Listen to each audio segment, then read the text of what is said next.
this live stream. For everyone watching this, Shiva has reached out to me. He said that there's something serious going on, that there's a shift and change in his life and his mind. And I wanted to give, there's been some current concerns for safety and just a feeling of vulnerability on Shiva's side in terms of him sharing about all of this in his community. And so I told him that for the sake of transparency and for the sake of making him feel a little bit more safe and protected, that if he came here and he talked about everything and made everything clear and transparent, that I would be willing to not, because I've been thinking about making a kind of a documentary about some of the things that have recently come to light about Shiva. And I said, Shiva, if you come here in my community, hold a safe space, you talk about what's going on, you talk about where you're at in your life, and we will basically, I'll drop it and I'll let you do what you want to do. But for the sake of my community, my responsibilities, because they know that I've been involved with you, I'd like for you to be transparent. I'd like for you to practice public disclosure and be, and if you, and you approached me and said that you wanted to do this. I never asked you to do this. So we're all ears. I just would invite for everyone who's a part of this community to really listen with a heart of kindness, with a heart of compassion. Let Shiva get this stuff out, and and hopefully this can be and this is maybe a time, because Shiva has spoken to me privately a little bit about what's been going on. This may be a time where Shiva needs not more financial support, but actually needs more spiritual and interpersonal support from our community. So Shiva, if you're ready, please go ahead and take it away and let us all know what's going on. So I've been banned from the Isha Center in 2023. Sorry, what? You can hear me, right? I can hear you, but I just didn't hear what you were saying. Could you give us a little bit of background information? Yeah, so I was banned from the Isha Center in 2023 because I came from Australia. I had a suitcase worth of stuff, all kinds of stuff. One of the things that I had was a knife to cut mangoes with and watermelon and such. And so they took it to the scanner and they saw it and they were like, "Oh, you can't come because it's like illegal or dangerous." I'm like, "What?" They sell knives in their shop inside the Isha Center. I thought it was just ridiculous, but whatever. They didn't want to take any chances. I understand that, I guess. So I left and 2023? yeah, 2023. Okay.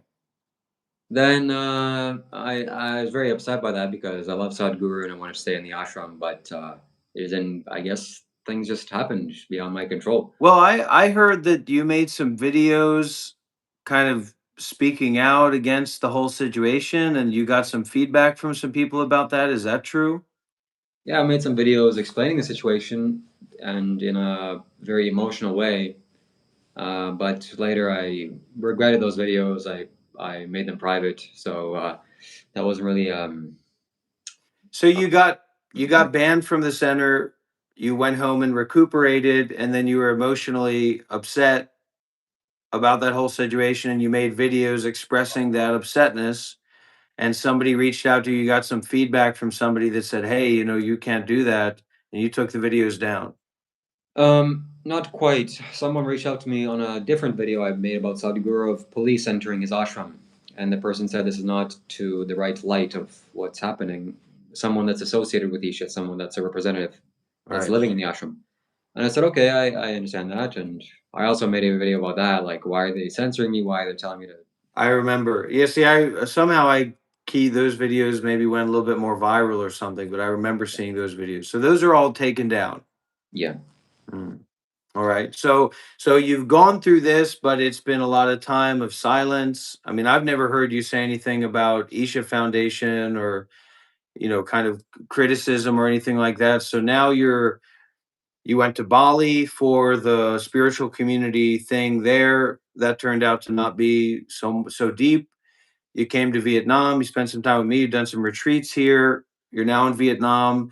And what took place, basically getting to the meat of the whole situation? So now I'm here in Vietnam, and one day suddenly I got a flash of insight to go to Isha in India.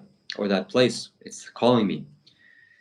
And so I said, okay. So I registered to stay inside of the Isha Center in a hotel. They have like dormitories. And then recently I got a message or an email saying that no, actually you can't come. They didn't say banned, but no, we regret to inform you that we can't.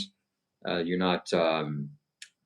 I can read the email. I don't know what exactly the wording, but said no, but go and volunteer at certain places. And Well, please, if you can read the email, that might be better. Maybe if there's anything that you need to to keep hidden that's important or sensitive information, but I'm sure a lot of people here would like to read that email and understand that situation, what they sent. sure. So I'll tell you what the email says. And just for everybody's ears, Isha is one of the most populous meditation centers in the world. Every year they have millions of people coming in and going out of there and staying at the hotels, and it's quite accessible. You know, any Indian person with 20 bucks in their pocket can just go and stay at those hotels. But go ahead, Shiva. So you applied to go and stay at the hotel, not for a retreat, right? Yeah. You didn't apply for a retreat, just to go and stay there. Yeah, maybe I'll. So this is what the email says. Namaskaram Shiva, thank you for your request to visit the Isha Yoga Center. We regret to inform you the application will not be moving forward to the next step. To strengthen your future application, we encourage you to actively participate in volunteering for Isha activities in your region. Volunteering has been a transformative experience, so this is how you volunteer. They gave me a link. In the meantime, please continue doing your sadhana on a daily basis. In addition, incorporate Sukha Kriya and Om chanting in your daily routine. It'll be immensely beneficial. These practices can be done. They give me instructions, and then the person that sent the email. So maybe this is because I applied for a long-term stay, and they have some history in the files, like what happened, and they don't want to invite me in. Maybe if I apply for a shorter stay, maybe I'll get rejected again. Or maybe if I apply for some courses, then I can start building my relationship back with Isha. I think that would be a good thing. But right now, it doesn't look good. How long did you apply for to stay there? The maximum length that's allowed, which is 20 days. Oh, okay. All right. But it's an application. I thought you just signed up for the hotel there or something like that. Yeah, you can. That's basically it. Yes, you have to be initiated into Shambhavi Mudra Kriya to stay there, which I am. And it's basically a dormitory. You can go live there. They'll give you a room, and it has all the accommodations. They'll give you one meal for free or two meals a day, and then you can visit the monastery, the yoga center, and the temples, etc., for the entire time that you're there. So, where we left off on your live stream before you felt a little bit too vulnerable and sensitive, because on your channel, this is my channel, so we run things a little bit differently over here. You said something about that there's something in your mind. I know it's probably just how you're talking right now. It's not kind of a blooming, but that there's a seed in your mind that you may be stepping away or stepping back from the Sadhguru specific work. Is that is there No, something in line with that, or I wouldn't say that's true at all. Actually, I value Sadhguru. I watch his videos. I study him directly, but obviously I can't go to his yoga center and can't get initiated deeper. At least not now, until I prove have some better history and volunteering, etc. But reflecting back on this whole thing, it makes me see that either I don't have enough good karma for this, or something deeper is at play. Because the way that it happened, how this whole thing worked out, it's kind of out of my hands. And you have to trust that whatever is happening for your highest good, which I do think that and do experience that. So it may not what's? be, yeah, I it don't may, think it's unlikely. Sorry, go ahead. it may not be so convenient or comfortable even for this to have happened, but this is just what it is. And now reflecting back on it, what can I do? Why will this be beneficial? Well, I will volunteer at some point with Isha and help out. And I do want to build a better relationship with this establishment, and then earn my way back. And so now you're in a financial position to go and stay in India for a couple months? I mean, I know that you want to keep doing your work and keep, offering your time and energy online. And there's nothing wrong with people if somebody likes you or if somebody gets benefit from your content and your sharing, then there's nothing wrong with them giving you some money for that. I believe. But so now the plan is just for you to go and stay in India for a while. Yeah, I'm gonna stay in India for a while. I'm gonna go to the Isha Yoga Center, the Adiyogi temple that's in front of the Adiyogi, which is public for everybody. And who knows, maybe I'll be able to get classes or courses, be able to go to a program, which I'll apply for. But I strongly feel I need to go. And yesterday I had an intuition to book a hotel room there, which I will do tonight, the right one close to the area, and I'll take a bus there every day, and my friend will be there as well. Some people are planning to come. So the Isha Yoga Center is not the only thing that's there. The Hold most on. What do you mean your friend is there? What do you some people are planning to come? What do you mean by that? so some people message me on Discord saying I have some desire to go to India. When are you going? I tell them when I'm going, so they may arrive in the same time. As well as I have a friend there, an Indian friend who met me the last time I was there, and he went up trekking with me up this mountain. And yeah, he's my friend, he's my subscriber, and so I know him, and so he's there now. So, like I said, I want to mention that the yoga center is not the only thing that's there. One of the blessings that has happened was when I got banned from the place.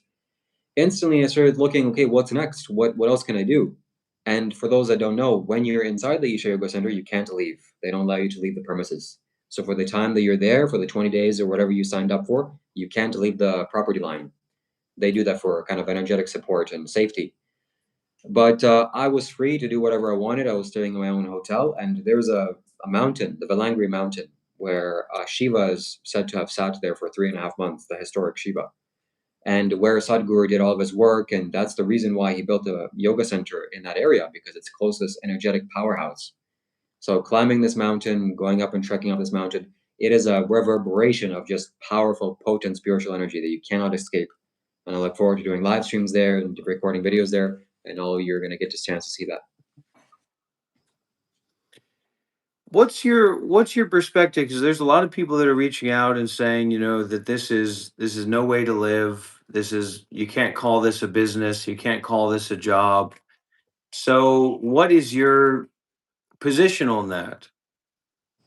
Because we do play different characters, so it's not just like you're playing Shiva, the spiritual teacher, but you also play Shiva, the troll, or Shiva, the playful devil's advocate, things like that.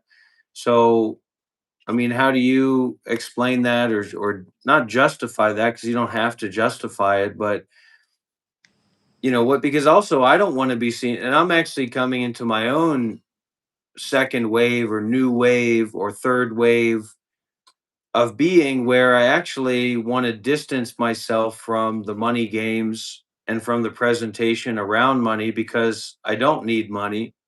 So if I can get that out of my picture, then people will have to think about another way to understand me that's not based on my apparent need for money, which isn't there. Even if I want to mess around and go crazy and go wild, or, everybody likes to have a lot of viewers for their performance, or for their sharing, but taking out the money situation. But for you, as somebody who aspires to this, this as a way of business, or this as a way of work, which I don't see anything inherently wrong with, even if it's on a donation basis or whatever. How do you lay that out, or make that clear, or explain that to people who might not understand, who are specifically the people who are critical about it? Yeah, I mean, first of all, I'm doing it. There's nothing wrong, and it works. It doesn't not work. So it's worked so far, and I don't see a reason why it would stop working. So I'm looking forward to that and appreciative of that. As well as I wouldn't say this is a business per se. I have a business on my website, shivakailash.com. Well, I sell plates I, for I, the don't- seasons. I don't know that that's totally fair, but you do have an opportunity for people to buy things from you. But to call it a Yes. business is like calling my house a business, because if somebody wanted to buy something from here, they could. Well, people have bought it, and I do make sales, and that's more How many business. sales a month or how many sales a week would you say that you make generally? It's not much, maybe two or three per month, but Oh, those things, it two helps. or three per month, huh? Yeah. Mm. So, anyways, as Uh, I was saying, but in terms of it, because recently you've reached out to me privately, right? And you've reached out to everybody publicly and said you don't have a lot of money. You have to focus on paying your bills. You're trying to get a new phone, and you're asking people to support you in doing that. So for those cynical people out there, those critical people out there who call this begging, um, and I've even heard you kind of speak out against begging. I mean, how do you understand the whole deal? so yeah, I also don't agree with with begging because begging means that you really have nothing of value to offer. A person on the street is begging because they're in dire need, and that's okay too. You can give whatever you want or whatever you can, whatever the person needs, you can give. But this is not begging. I plan on doing spiritual live streams where I offer spiritual energy, spiritual value, answer questions, go deep, meditate with the audience, and people find value in that. If they didn't, there wouldn't be 113 people watching or hundreds of people watching and commenting. And that in exchange can be met with donations. So it's for free, of course. There's no barrier to entry. But people choose to donate to support me because they want to increase this, or because they want a question answered, so on and so forth. So I wouldn't say I'm begging. And live stream is much more of a spiritual kind of opportunity of a livelihood than I've ever seen. So even though I am selling product, it's still a exchange of money, and this has to be involved. But this is pure because I can ask, but you don't have to give. There's no force here involved. I can't force you. So people can choose to donate, and it's a much more of a spiritual type of energy. It's very free flowing and relaxed. Is not getting a job begging though? What would you say to that? Is not getting a job begging? But this is my job. I've been doing YouTube for 3+ years. Advertisers pay for ad revenue to host some of my YouTube videos, and this requires work. This requires the ability to communicate, and to entertain to some extent, and to educate. So I don't see this as any different than being a school teacher, for example, or being a leader of some kind of yoga studio. This is as much of a job as anything else, but I guess people are thinking of more conventional jobs like an oil worker or some kind of farmer or construction worker, which that's good too. So whatever questions you have, send it in the form of a super chat, and I'd love to read it.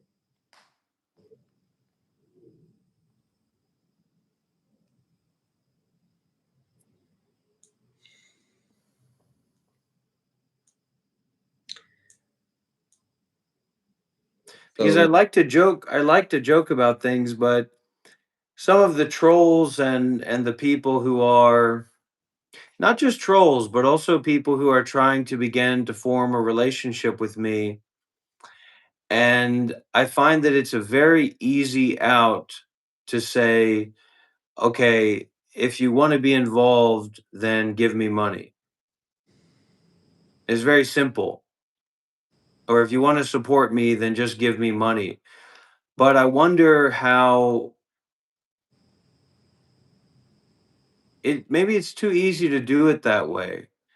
And that I'm missing out on another way of relating to people when I focus on that apparent need for money over long term versus focusing on the non need for money now and in the immediate future. The total unnecessariness of me getting money from anyone in the immediate future. But this way of working with people online where somebody's reaching out to me and they want to be more involved in my life and they want me to be more involved in their lives. And it seems to be very impractical by the way that I do spiritual practice and the way that I work with people. I've never given anybody like a sadhana.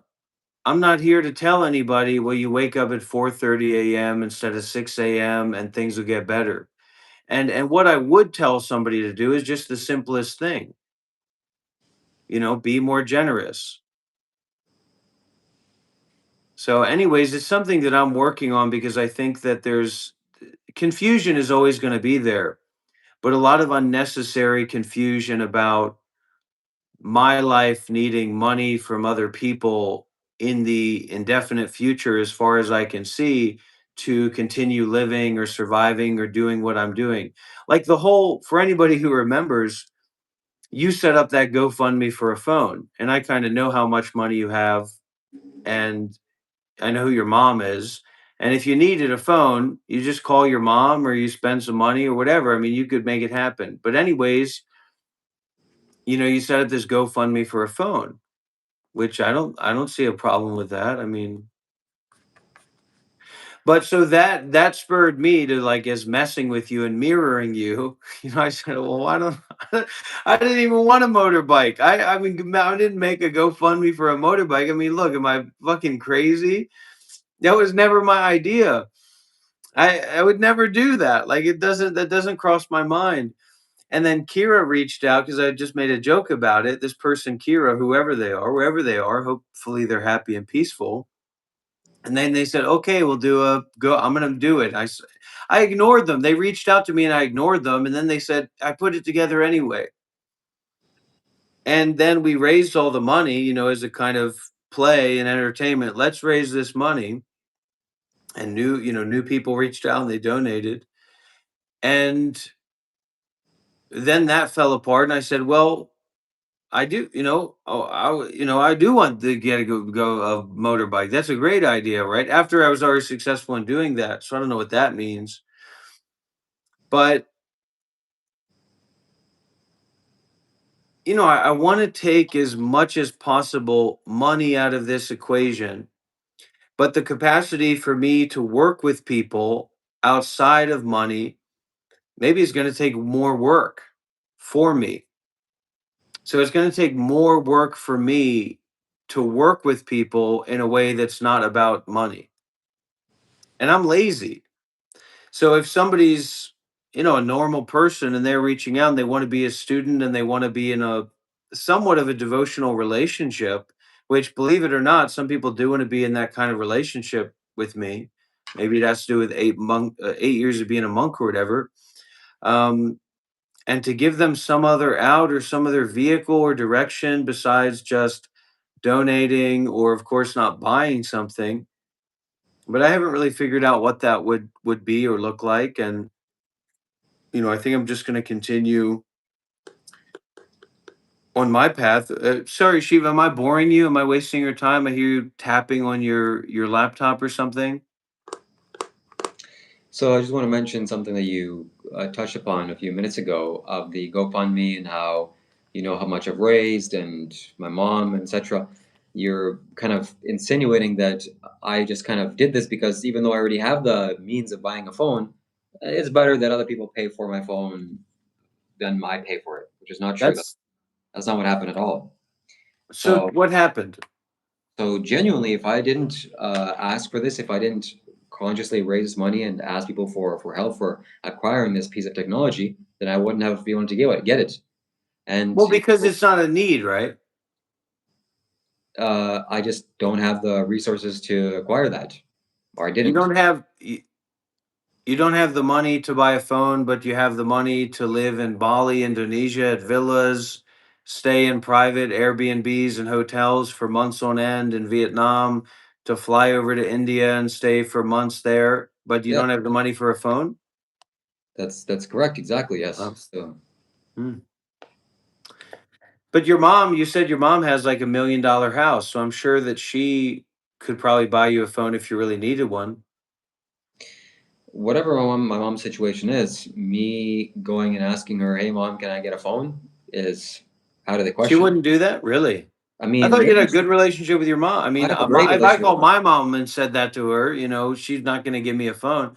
I But I probably don't have the same close relationship. So what's the deal with that? I speak with my mom daily. I have a great relationship with my mom, and maybe if I genuinely ask her, she could. I'm sure she would try to find a way. But that's not. I wouldn't.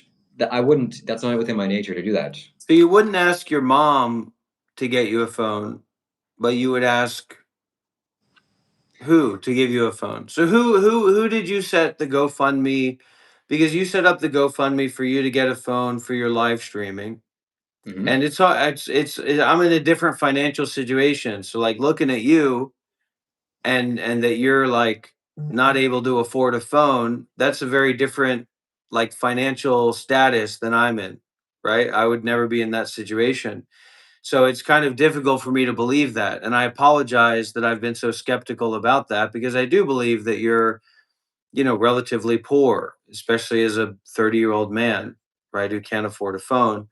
But I'm not trying to come after you. I'm just saying that's a different situation from I am. And maybe 3 years from now you'll be in a totally different financial situation, right? But so who were you? You wouldn't ask your mom to give you the money for a phone, but you were willing to ask some people or some group of people to give you the money for a phone. So who were those people, or what was that group? And those people were the ones that are watching me on my live streams, subscribe to my YouTube channel, have been watching me on YouTube, potentially even for years, and have benefited from me in some ways. So that's why I was asking for money. People that, yeah, I support my fans. And do you think that that's for you, that's completely reasonable and appropriate? So people that have been following you or know about you, watch your channel, that if you have a need or a need for something, that you ask them to help you get that. Yes, I think it's appropriate. Is there a limit to that? Like, what if you were stuck somewhere, or you had medical bills, or you didn't have a place to stay, or things like that? Would you also kind of ask people to help support in your like basic needs? And to an extent, if it was an emergency, for example, then human decency can help and goes a long way. But yeah, there is a limit to you have to do work. You have to put in value and energy to get the things that you want. Basic things, basic necessities. So Um, if someone were to say that after 5 years of you doing this YouTube thing and ancient eons growing out that incomprehensibly not completely full beard, right? It's not like a Viking beard or whatever, right? So usually people don't grow out that kind of beard. Um, that you being in a financial situation where you can't even afford a phone for yourself for the work that you do would maybe be an indicator that what you're doing is not necessarily working in either a figurative way or a literal way. What would you say to somebody like that, in that situation? well, I would say that for me personally, at least, it's it's working. It's beginning to work. I've been on YouTube for 3 years plus, and only now am I starting to get some traction and understand how this works and see a possibility and a potential of me supporting myself, at least on the very basics. So live streaming is a big upcoming opportunity. It's very famous. People will see live streams. It's a unique opportunity to engage with the audience and with the creator. So yeah, I see a potential in this, and I see this working. And who knows where this is all going to go? But it hasn't worked for a long time. I haven't really had money per se for a long time because there was never really my priority. I've always had my financial needs met. I've always had some jobs that just pay the basic bills, but I never had to pay for rent. Realistically, I always stayed with my brother and my parents. We had a big place, but only now, only recently, I'm starting to kind of go on my own, wanting to do that consciously, and life is pulling me in these different directions. So I'm asking for guidance and for help, and not only for from people, but from the universe, and that's meeting my desires and my needs as well. So it's working out. And if it doesn't work out, I'm very fortunate and blessed that I have the opportunity to go back to Canada, to go back to my family's home, and live with people that support me and love me. Do you think there's anything wrong with being a 30-year-old man that lives at his mother's house?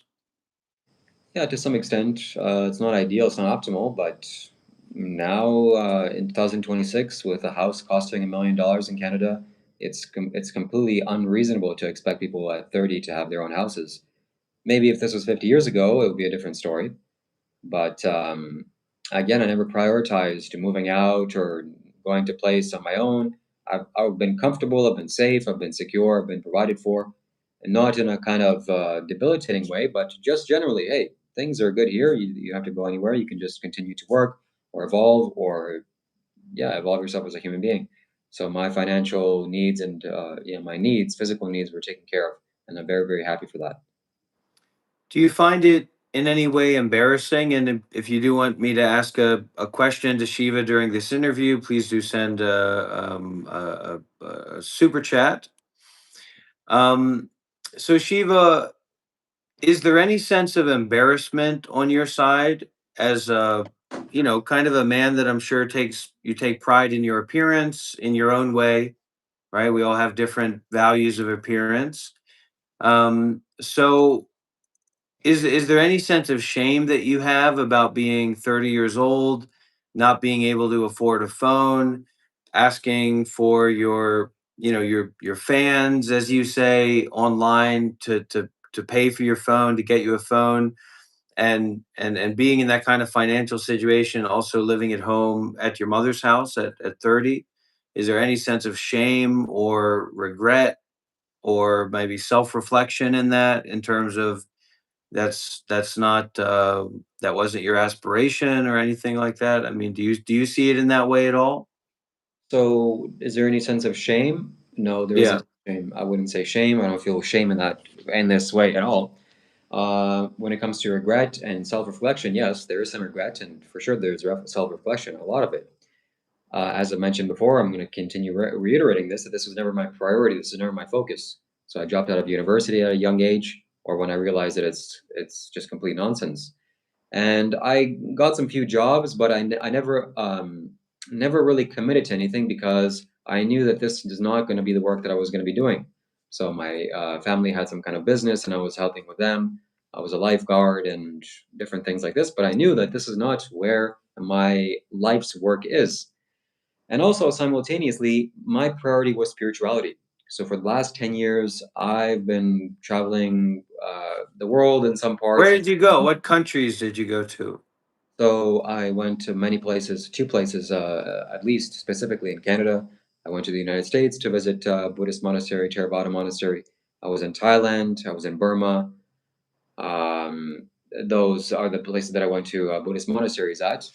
I went to meditation centers, and yeah, I prioritized meditation. I prioritized things that interested me, and because again, my financial needs were taken care of. I didn't have to go get a job to pay for my shelter or for my food.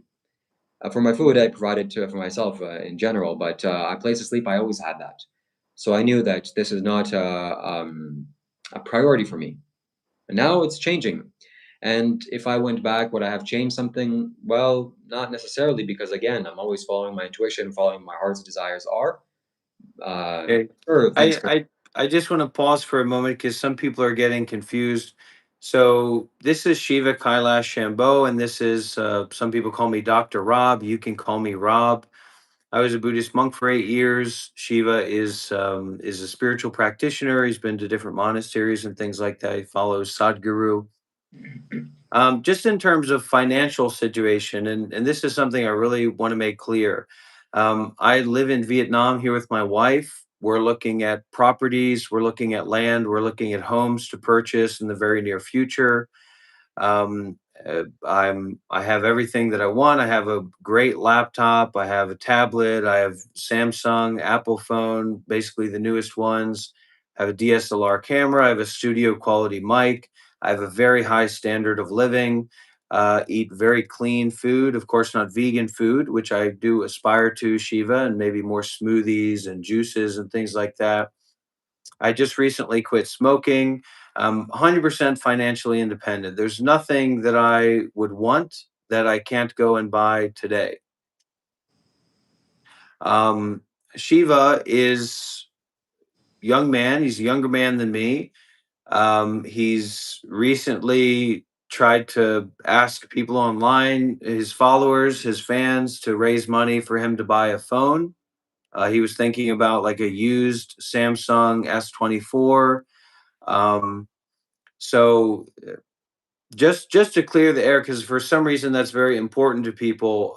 We're not in the same financial situation.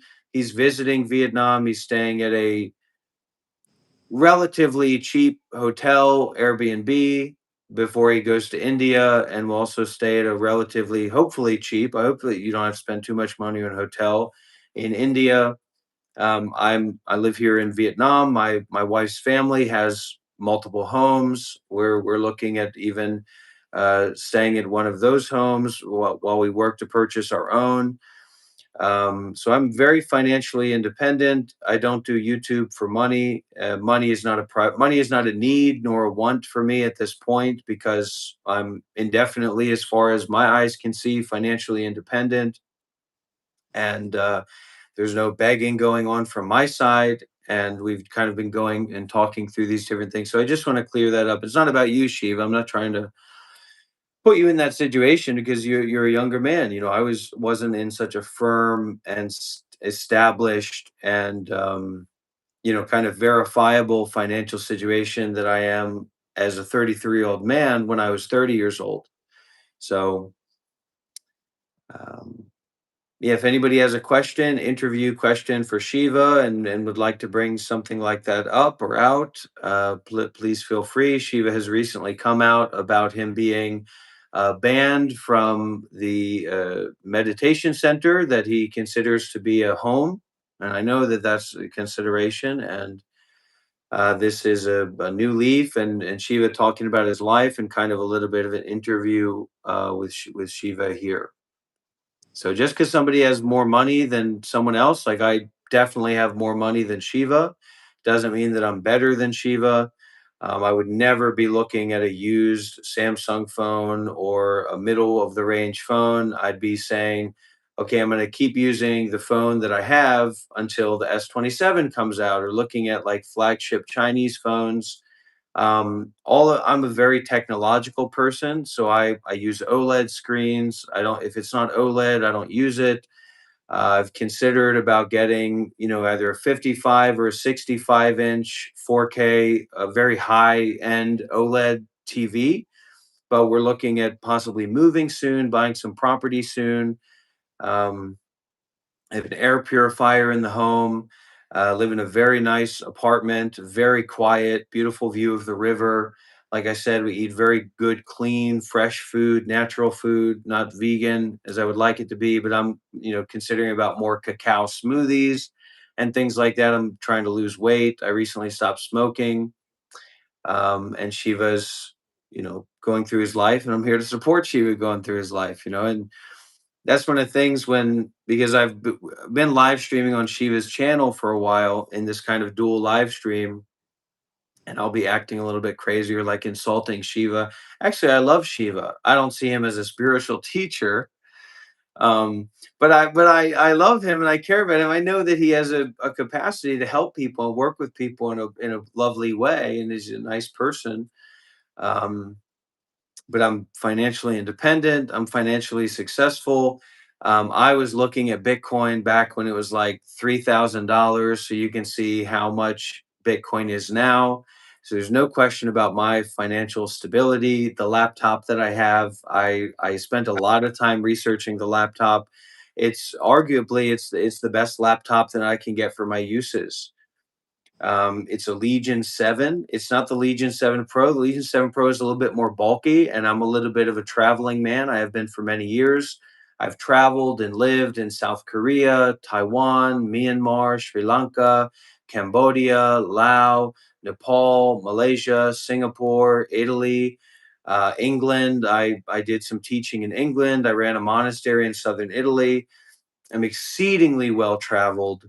um, Japan, of course, I've been to Japan. I prefer South Korea over Japan, and me and my wife are actually looking at possibly taking a vacation to South Korea in the near future, possibly going up to Nepal to spend a few months in retreat in Pokhara. be nearby the mountains and taking that energy. Um,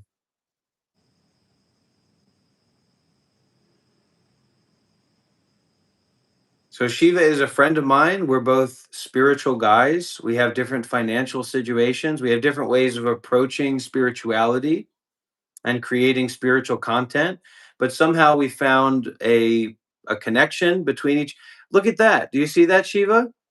Anybody here see that? So the synchronicities and things like that are very beautiful. My students, my followers, my supporters, my devotees, my sannyasins, he does not have the green light. He does not have verification. He's not transmitted. He's not authorized by anyone as far as I can see. He's certainly not authorized by me to receive donations or financial support in anything other than a few bucks here and there. Or if he, falls down while he's hiking in a mountain, maybe we could try and help him out a little bit, but really he needs to take care of himself. But I love this guy and I care about this guy.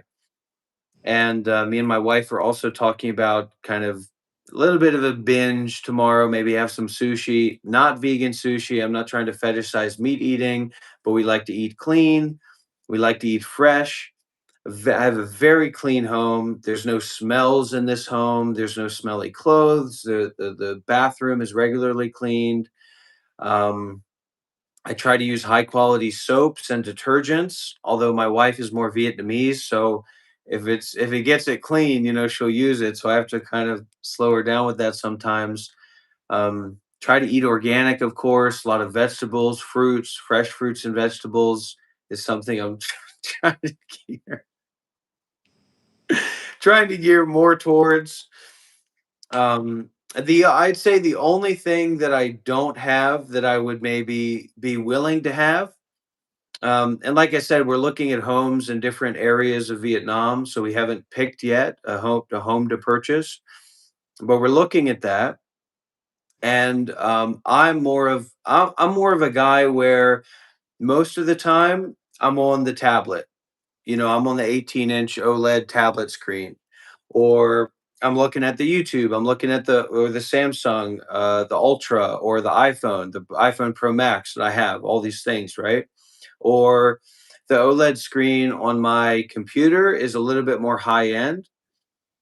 And so, watching a movie on that or something, because most of the time I'm not sitting around and watching movies. But when it comes to like a 25 gigabyte or a 45 gigabyte 4K Oscar winning film that I download to my computer, that's an HDMI to a 65-inch OLED situation. So I currently don't have that. That's more what I'm in line with.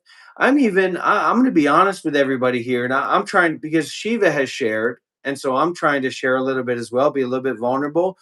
I'm saying, look, GTA 6 is going to be a once in a lifetime opportunity. GTA 6 is going to release on PS5 or PS5 Pro or whatever way before it releases on PC.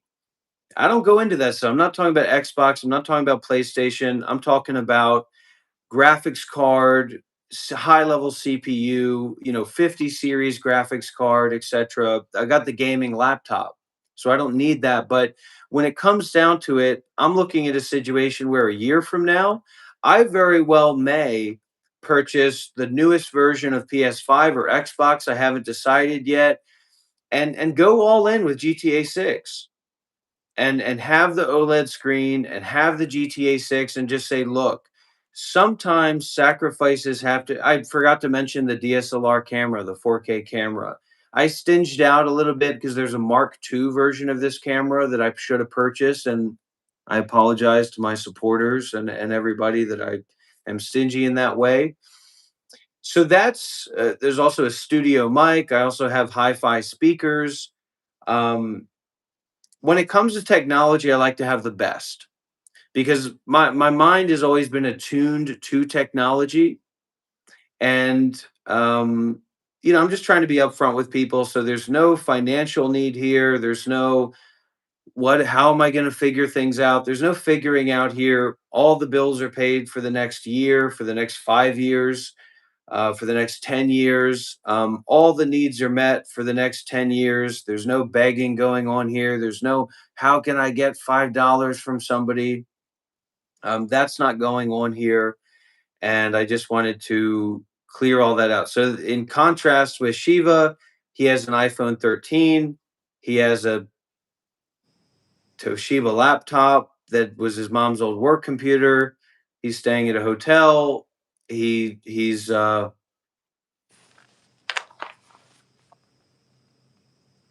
A Lenovo. His mom's old work computer was a Lenovo. He's asking for money. He's asking for money online to He's asking for money online. He's asking for money online. He's begging for money online. He's begging for money online regularly. And this is something that people really need to understand, okay? I never gave you permission for that laptop to be foldable or touchscreen. I never gave you permission for that. And why does that look like an OLED screen? He doesn't even know what OLED is. Anyway, I don't want to get all this all confused with me and Shiva's lovedness together. But what I'm trying to say is that this is an interview with Shiva. And for the people who would like to ask any questions, you're welcome to ask those questions. Um, so Dongleberries, I'm learning from Sayadaw Ashino Tamatara. I'm learning from Master Yonghua. Very small amount of Lumpal from Wat Rambodhi Dham. uh, Ajahn Sumedho. Um, so I think that's everybody right now that I'm learning from, that I've been learning from. In terms of it's a little bit of Sadhguru too. I love Sadhguru. I really like Sadhguru. I don't care if he killed his wife. We all have things in the past that we went through, and if he was a crazy cool guru guy, like he was, then all right. Sometimes you got to kill your wife to take the next step in life. So, Sarah, if you asked why I'm here and on my live stream and what's in the files, this video is about that, and this was a more comfortable space for me to talk about that, to air out my dirty laundry on this guy's channel. This is naturally how you're supposed to do it, not in your own home. Do it in somebody else's home. All right, so Shiva, I understand. I'm just trying to, because there's certain people that have some confusions about me. You just happen to be here with me, so I wanted to clear that up. The 5070 laptop with the OLED screen and the 2560 by 1600 panel is right there. The studio microphone is right there. The DSLR camera is right there. The hi-fi speakers are right there.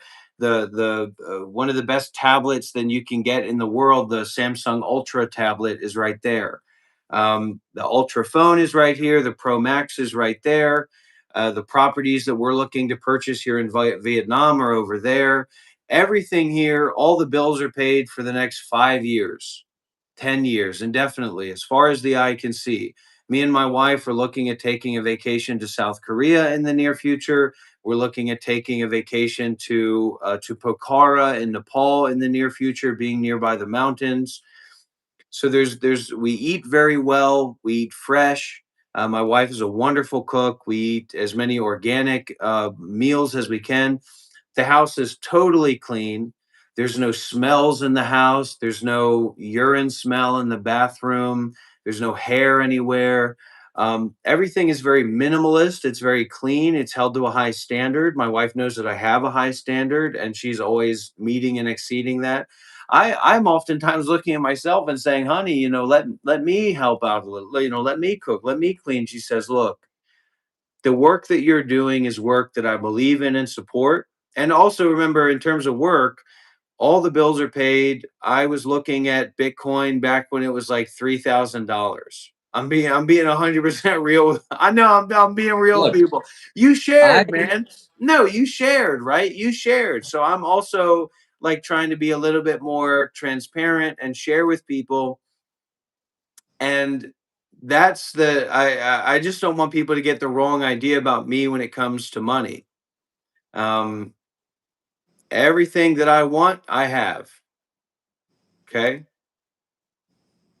let's leave it there. So moving past that, because that's not really about me contrasting with you, Shiva, or anybody here. That's just me communicating to the community about this is my financial disclosure. Striper, we don't do such things. ShivaKailash.com is a place to do that.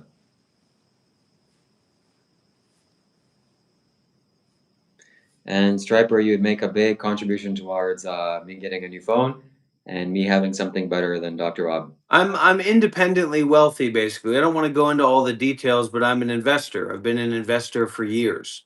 So I was looking at Bitcoin back when it was like $3,000. I remember the first laptop I got, Christmas, when I was like 14 years old or something like that. My mom binged. She said, "Look, if honey," she talked to my sister. She said, "Honey, if I get this laptop for your brother, there's not going to be much else under the Christmas tree." And my sister, she said, "Go for it. He deserves it."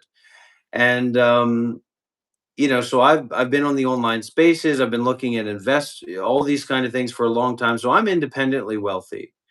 There's nothing that I don't have that I would want.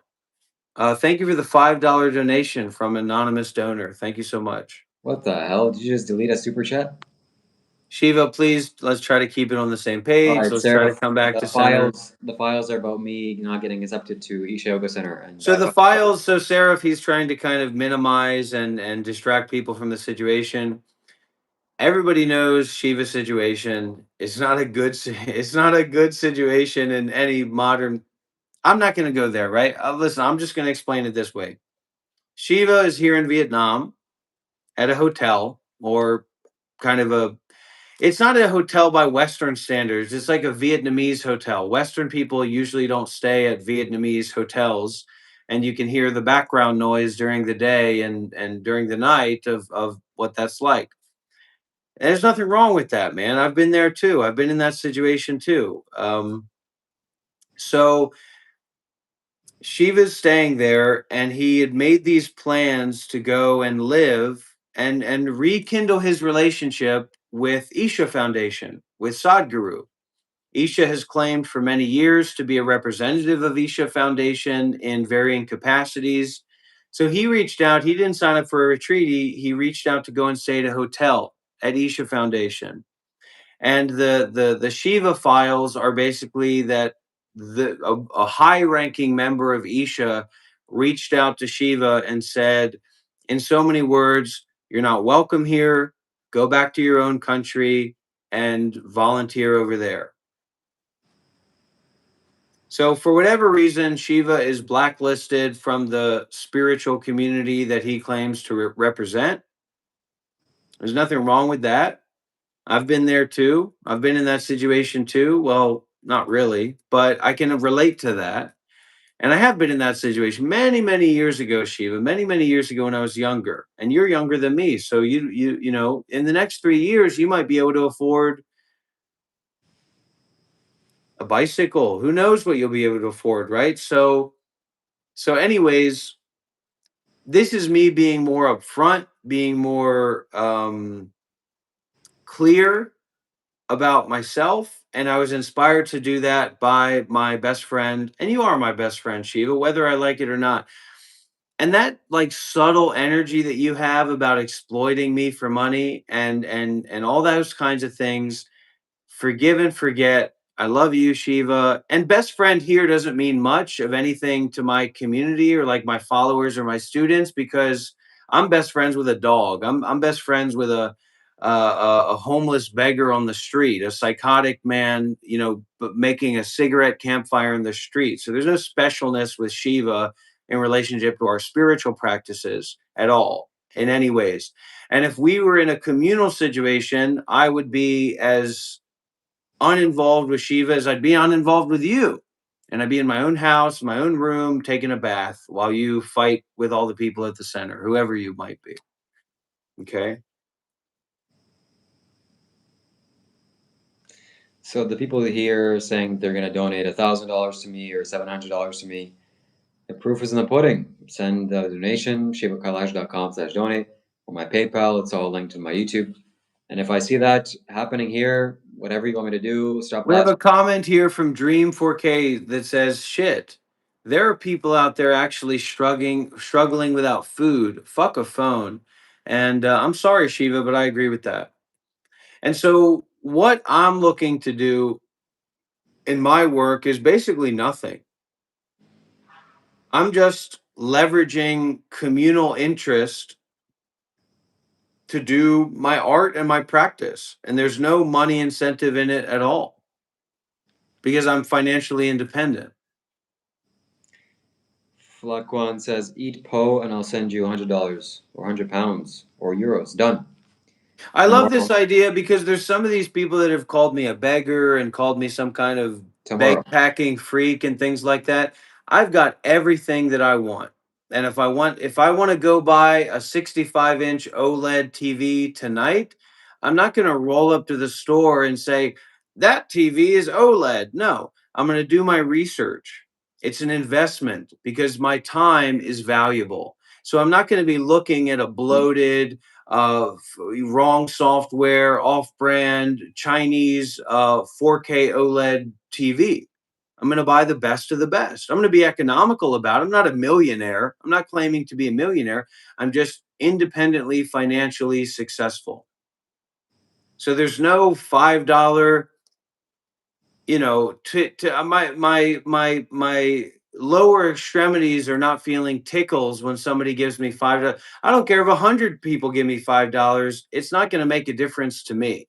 Let's put it that way. Okay. So I just want to make clear about that for some of the confused people that have had these strange ideas about me that I'm financially trying to like figure stuff out. And if I do these YouTube videos, like sometimes people donate and maybe there's like crazy people out there and they're donate to me. I'm 100% financially independent and successful. Me and my wife are looking at buying property here in Vietnam. We've looked at a few different places we haven't picked yet. My wife's family owns multiple homes in different areas of Vietnam. We're looking at possibly using one of those homes if we want to save up and buy a nicer piece of property or nicer home. We're looking at taking a vacation to South Korea. I'm not talking about, sorry, I don't mean to be offensive. I'm not talking about going to South Korea for a week. I'm talking about spending 3 months in South Korea, right? We're looking at taking a vacation in Pokhara, in Nepal, being nearby the mountains and the Himalayas, and having a villa, not just some apartment where I can do my work and where we can be in retreat.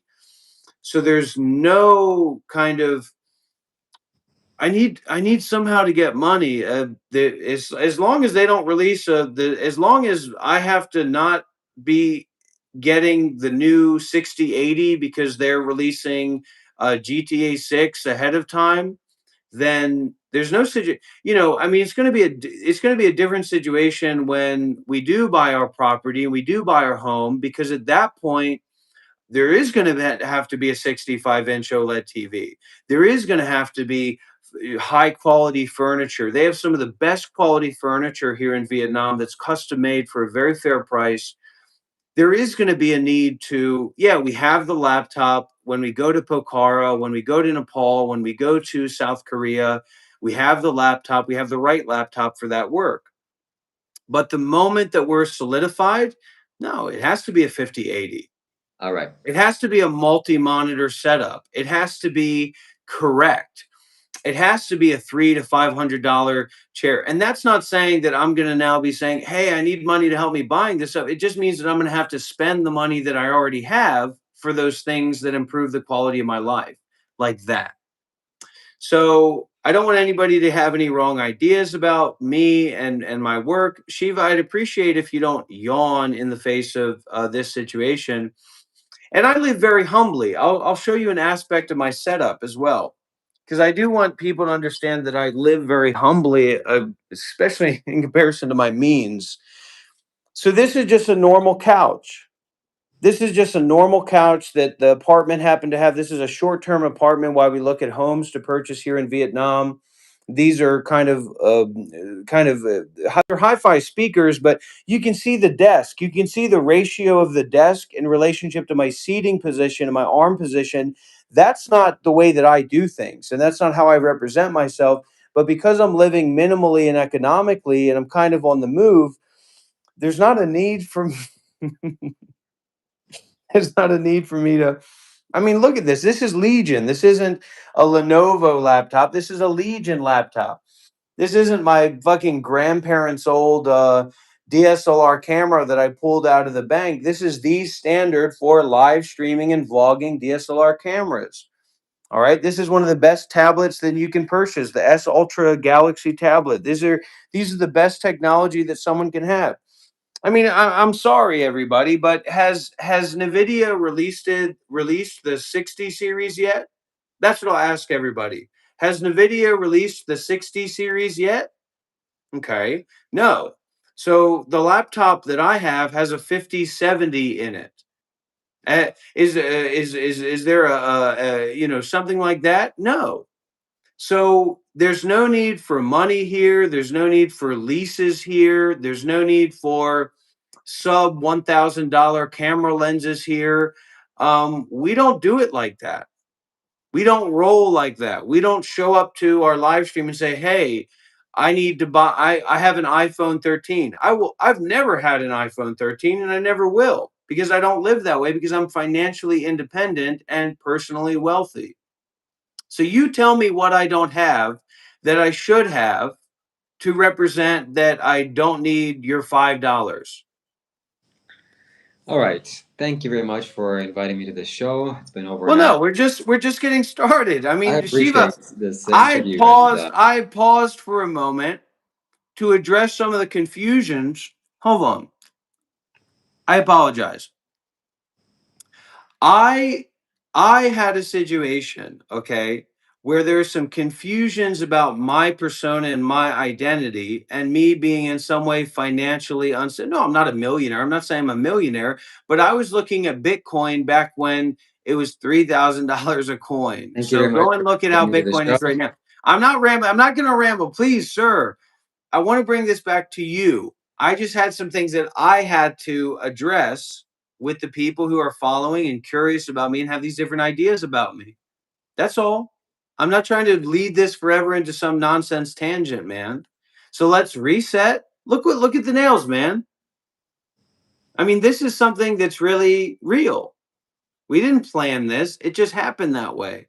All right. So So I have to go and start my own live stream and build my Shiva, own business. we have This something is it. going on here. This is This your is the end of our disclosure. This is conversation. your opportunity to Thank you so much. disclose. Do Now is not leave this live time to stream. Do really go not and learn leave about this live stream, spirituality. Shiva. This is our chance to have a conversation. How Thank many you very much. hours have I Goodbye. given to your channel and your live streams, man?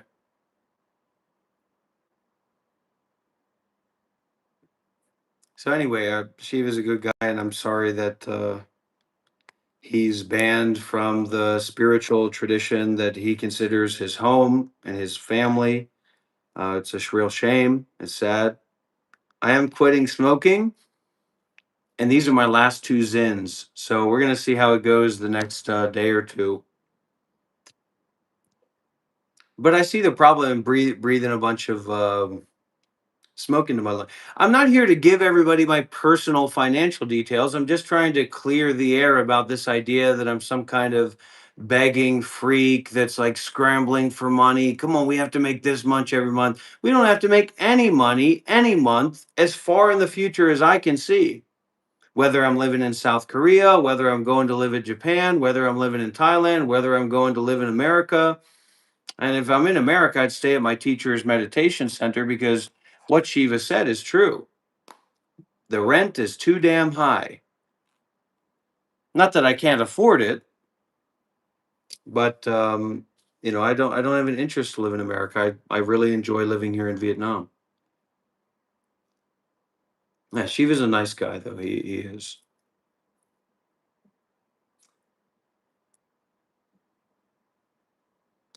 So I'm glad that we could air that out a little bit because that's an unnecessary confusion, and I'm not here to unnecessarily confuse people.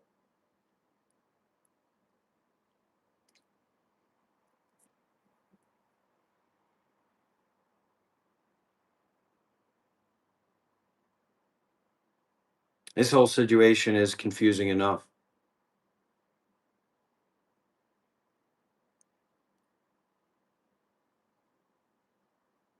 Yeah. Well, that's why I'm always beating up on him and insulting him and stuff because he's got so much shit in his head. Yeah, I've stayed at Empty Cloud in New Jersey multiple times back when I was a monk. I'm not trying to brag about having money. I'm just saying that I don't do this for money. I don't need to do this for money, at least. My wife is very devoted to me and very in love with me, so I don't think there's anything that would make her divorce me. I'm kind of like Donald Trump. If I went down to the street and shot somebody, I think my wife would still support me to death. She supports me too much. She needs to mind her own business sometimes.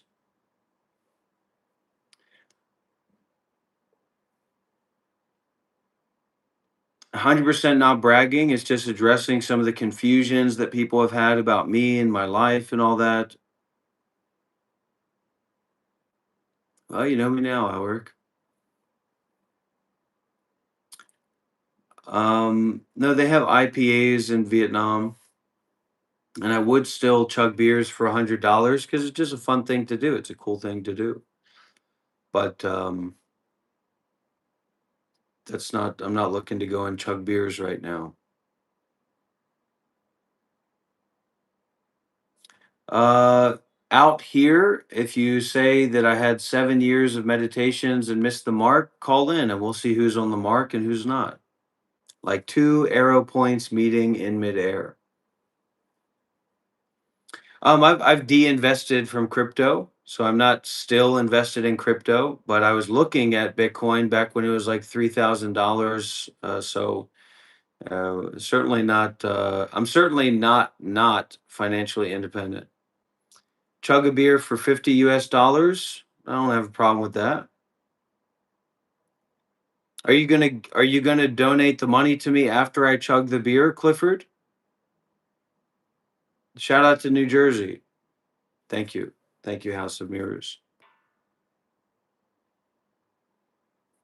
This shop that I went to, though, the nail salon people are Vietnamese. So it was nice to go there and get my nails done.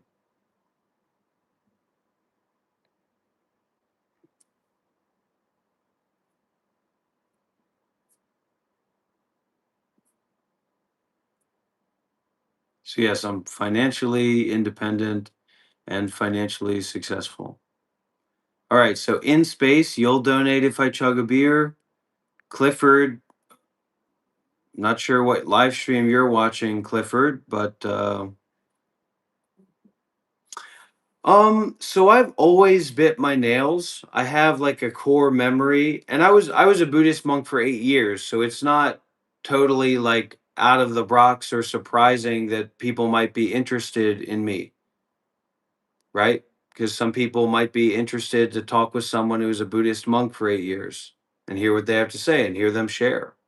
I don't know, some people are interested in that.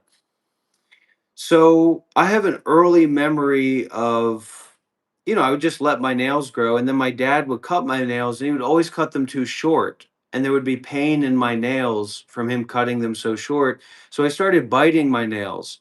And this has been a long term habit that I've had. And so this is kind of, I guess this is like an artistic expression of letting my nails grow and not biting them.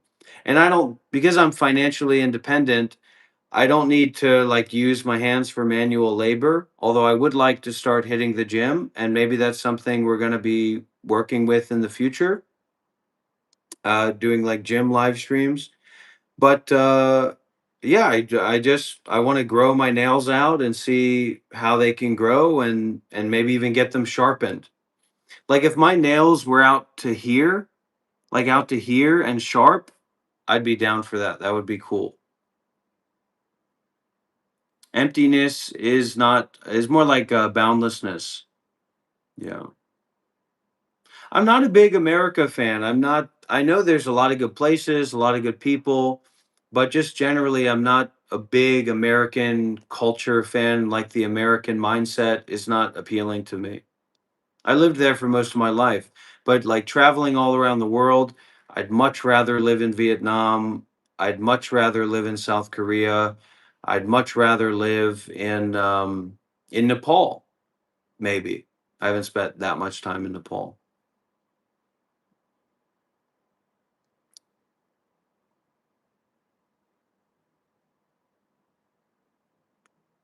If I was like a millionaire, I would probably have some like an apartment in New York City, something like that. But other than that, there's not much appeal.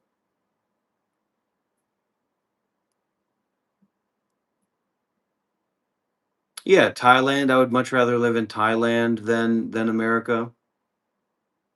So like I said, I'm totally financially independent and successful. I have everything I want.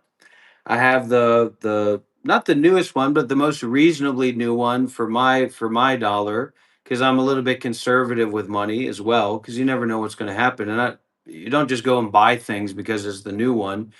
So we have this S24 Ultra, we have the iPhone 16 Pro Max, we have the best tablet. I'm more of a deep technology guy, so I can't just roll with iPhone because I need to use my phone freely. So that's one of the best tablet that you can buy, Samsung Ultra tablet. Legion 7, minimalist, a high-end gaming laptop, works 100% well. Studio microphone, very expensive. DSLR camera, very high quality lens for my live streaming. Um, House is very clean. Everything's 100%. So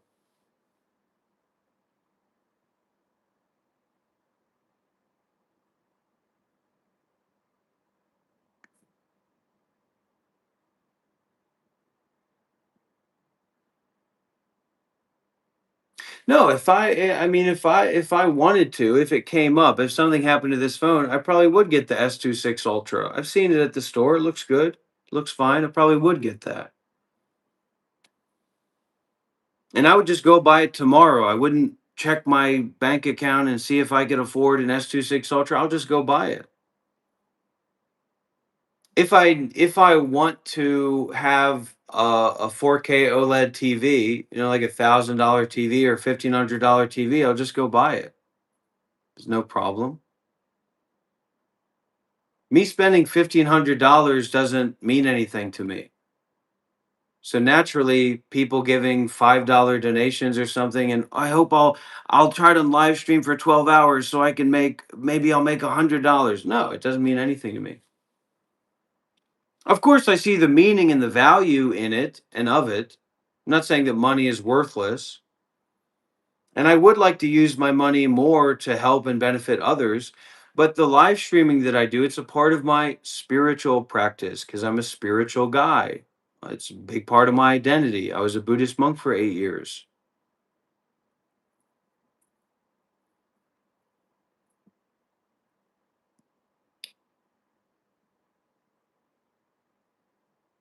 We have hi-fi speakers.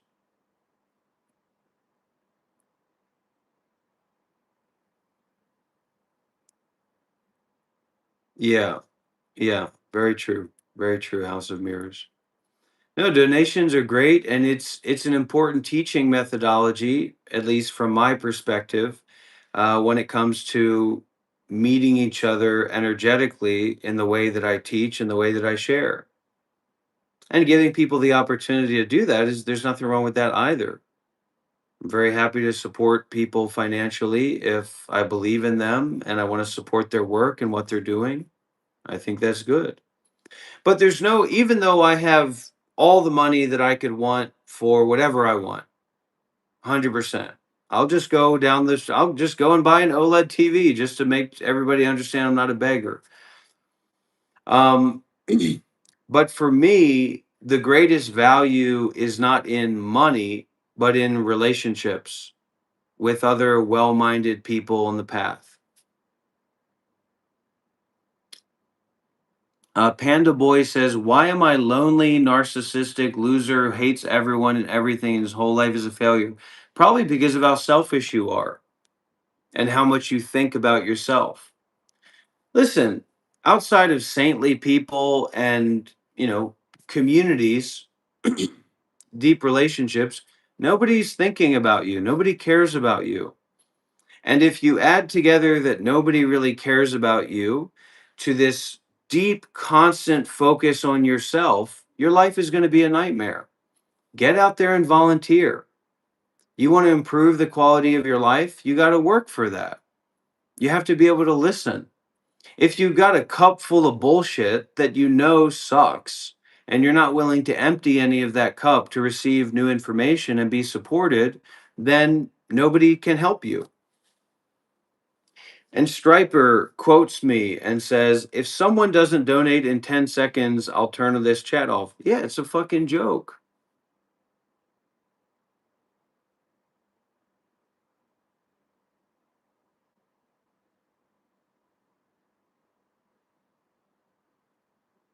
And sure, an encouragement for people to give and show up and put their money where their mouth is.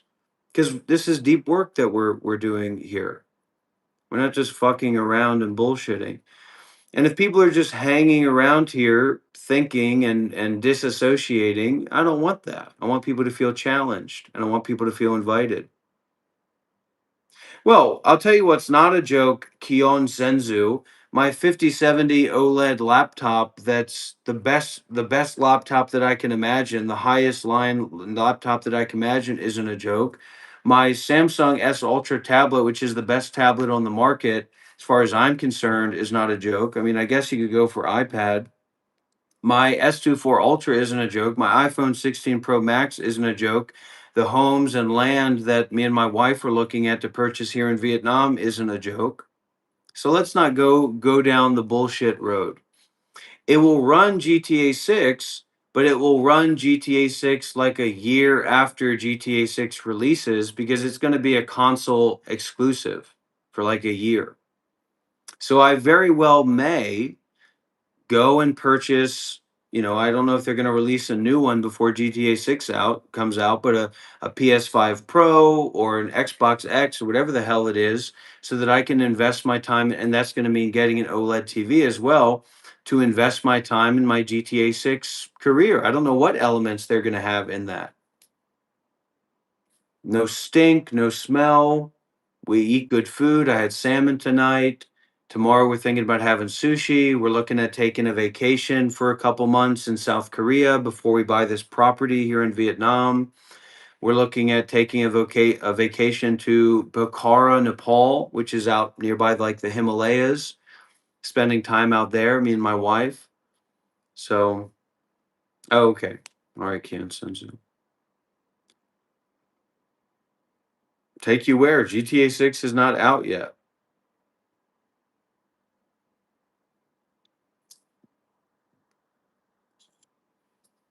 Well, you don't know what GTA 6 is going to be. If GTA 6 is literally like compare, so if you're looking at GTA 6, if GTA 6 is a similar difference from GTA 4 to GTA 5, we're looking at a whole new situation. And if I'm not willing to invest in something like that, I'm not sure what I'm going to be investing in terms of social work. And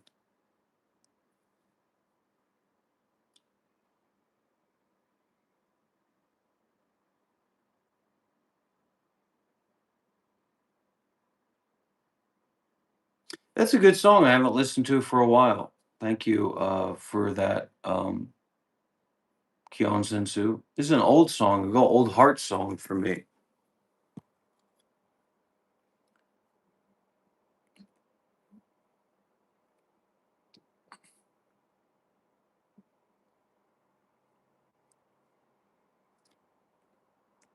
And yeah, I am looking at losing some weight too, but it takes time.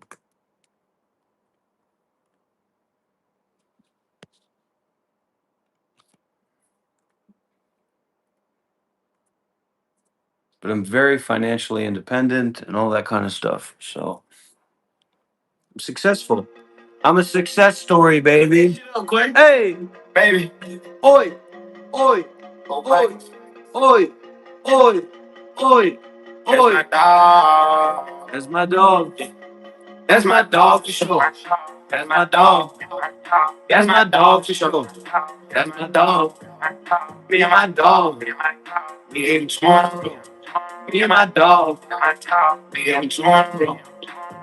They should keep on calling. She said you ready to pull up. Soon as I get there, I'll walk in. I'm with on the floor. I'm on my way. I'm going fast. I'm coming home to get you. I'm on my way. I'm going fast. I'm coming home to get my $50,000 on my neck. Another 50,000 on my wrist. Every nigga with me real rich. Niggas have me pressured by the bitch. I got on my case dismissed. I don't go back and forth on the internet.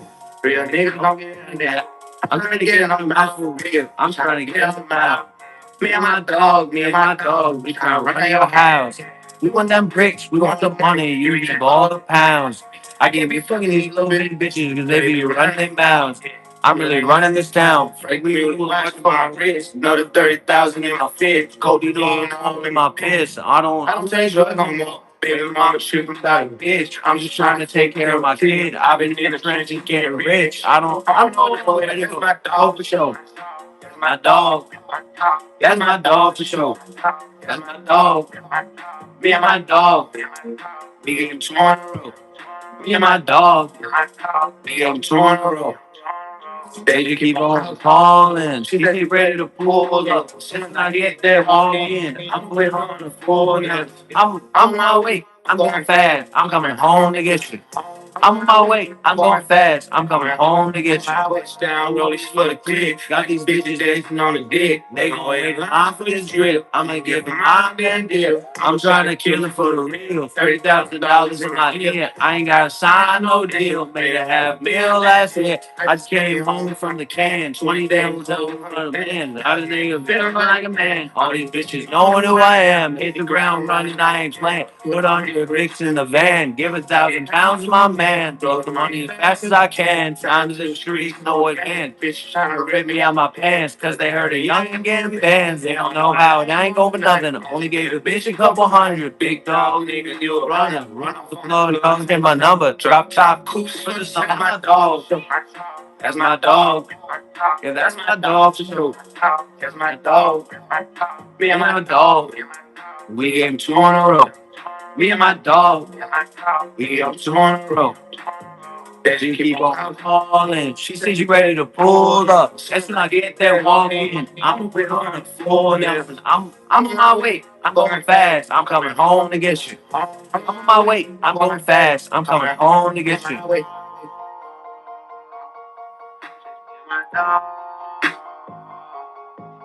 Take on the road. Take out to the road. We can get it. Now, no, I'm not a millionaire. I'm not saying I'm a millionaire. Okay, House of Mirrors. Thank you. Thank you very kindly. I'm not saying I'm a millionaire, but I don't have a mentality to be a millionaire. I mean, I lived in poverty basically a lot of the time for 8 years as a monk. I didn't have a house. I didn't have possessions. I would show up to another country with a bowl on my back with my robe on it, you know? And I'm not just saying I can go buy a retreat center or something in Portugal, or I can just fly around the world indefinitely and buy some expensive car and drive it around and have a bunch of gold chains and things like that. But also I don't need that kind of stuff. I'm just saying that I'm financially independent and financially secure indefinitely, as far as I can see, for the next 5, 10 years. Even if I never made another dollar. I mean, I was looking at Bitcoin back when it was like, at $3,000. So you can imagine, go and look at what Bitcoin is today. So there's nothing that I need or I want. Certainly don't need to pay my bills. My bills are paid. Period. And I don't even have expenses. So I'm not saying, oh, I'm going to figure this out. I'll live in Vietnam for cheap. No, I'm not interested in living in America. It's not my vibe. If I was a millionaire, if I was a multimillionaire, then sure, maybe I would drive around a fast car or something. But I'm not looking for that. I don't need that. I mean, that's real. 5070 laptop, hi-fi speakers, very expensive studio microphone. I mean, right here you can see that. DSLR camera, expensive lens, two of the best phones that you can have. Got the tablet. Me and my wife were looking at property in Vietnam to purchase. So everything here is 100%.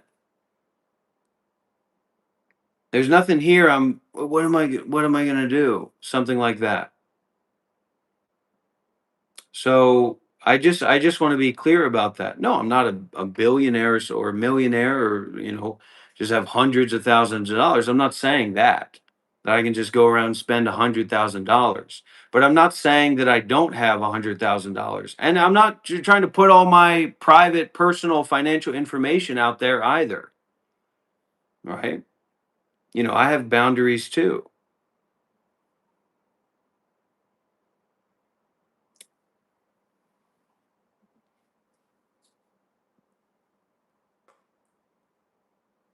So people can believe what they want to believe, but for me, I'm more of a spiritual guy.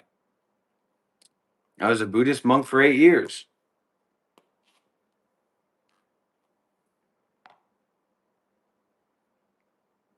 IRS, it doesn't matter. My wife's family has multiple homes here in Vietnam.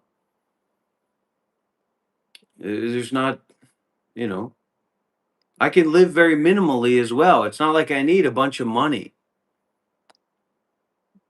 right? So I just want to clear that out and air that out. Make that clear for everybody. We're not talking about my financial disclosures or anything like that. But I can tell you that all the finances are in order, everything's established, you know. So, and I'm always telling people, I'm not saying I'm some selfish guy, some weird selfish guy. I'm telling all kinds of people, if anybody needs anything, anybody needs a meal or gas in their car or something comes up, reach out to me and I'll help them. I say that all the time, whether you personally hear that or not. So I'm here to help.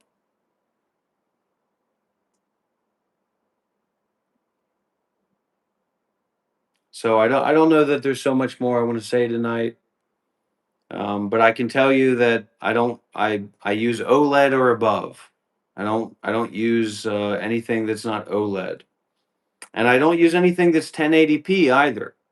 That's years ago. That's a long time ago. Okay, I don't use TNA panels. I don't care if it's LCD. I don't care if there's some kind of filter on the screen or whatever that helps prevent glare. It's OLED or it's nothing. It's hi-fi or it's nothing. I'm not buying $100 headphones. Okay, I'll spend $500 tomorrow. It's not going to mean anything to me. But I don't just go around spending money like that. So yeah, 100%. It's a mental. It's a desire, right? And living as a monk for 8 years and basically living in poverty. Um, there's not. I can live very minimally. House is very clean. I eat very well. Eat, I think people can relate to this, but eat fresh meat, fresh fish. Me and my wife are thinking about going to have a vacation in South Korea. I mean, maybe you don't believe that. I don't care. We were thinking about that. We're looking at houses and land to purchase here in Vietnam. So, and this isn't about being rich. I'm not a financial YouTuber. I'm a Buddhist YouTuber. I'm a spiritual YouTuber.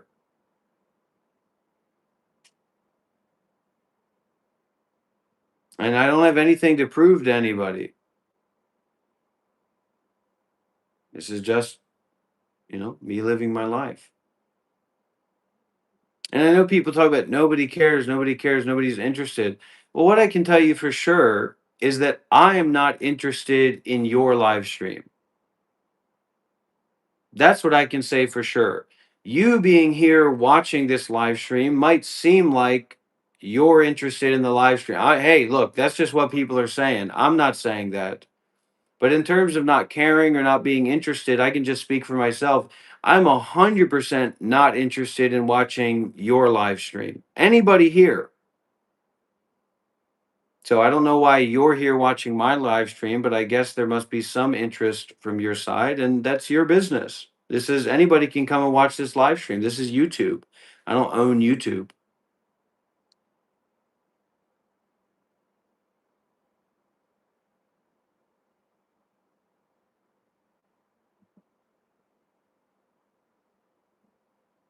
So I find more value in if I just had a couple $100. I mean, I don't think that there'd be that much of a problem for me.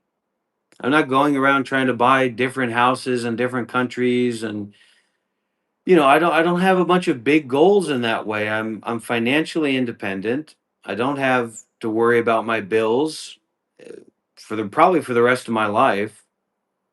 And as far as I can see with the investments that I have made, and I don't know what to tell you for those people that don't get that or believe that, then that's on them. I mean, and I'm happy to help. You want to become a monk or a nun, you want to go live at a meditation center, I'm here to support you. But I'm not in need of anything. I don't have any needs from anybody here. If my YouTube channel was demonetized, that would make a difference in my life. So, yeah, 100%, Panda Boy, 100%. That's why we start by practicing generosity or going out and volunteering, going out and giving. Well, so Flotus, you already know what the deal is, and I hope that you'll honor your side of things. You're a respectable woman. You're a good woman, and we've had a long relationship. And I hope that you'll honor your obligations and your promises that you've made. Validation is a need. You can learn how to validate yourself through meditation or through listening to Dharma talks.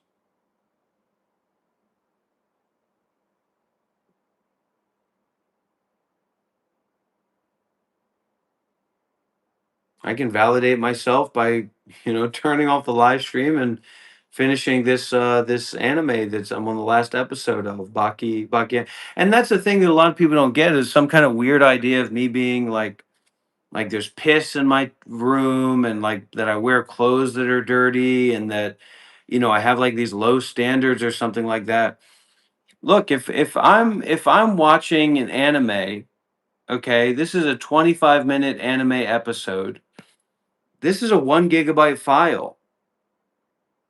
I'm not watching 500 megabyte, 25-minute long videos of anime.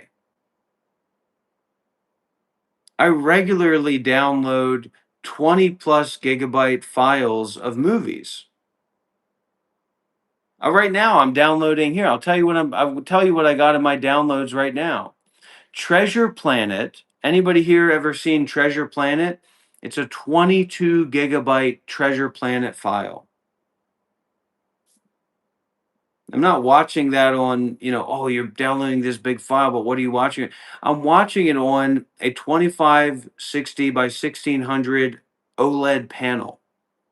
I don't have TNA or IPS panels, or I don't care, IP, whatever. It's OLED or it's going to be, I'm looking at getting a mini LED TV because OLED panels can be there's so many different levels of OLED. So I'm eating well, overeating. I quit smoking. I mean, look at this. These are some of the best headphones that you can buy. So these are some of the best headphones that you can buy. These are the Bose Quiet Comfort Ultra. I've had these for a long time. I'm not ready to dive in. I'm not ready to change it because they're working just fine. But if anything comes up with these, $500 for the best noise canceling headphones like that, without a second thought. So some people might need to readjust their understandings of what I'm doing and what's going on here. I have like this need for money or something, and I'm trying to figure things out. These are my hi-fi speakers. These weren't cheap either. Studio microphone. These are my hi-fi speakers. You know, I have an air purifier in my home. No, they're not dead. They work good. They're still working good.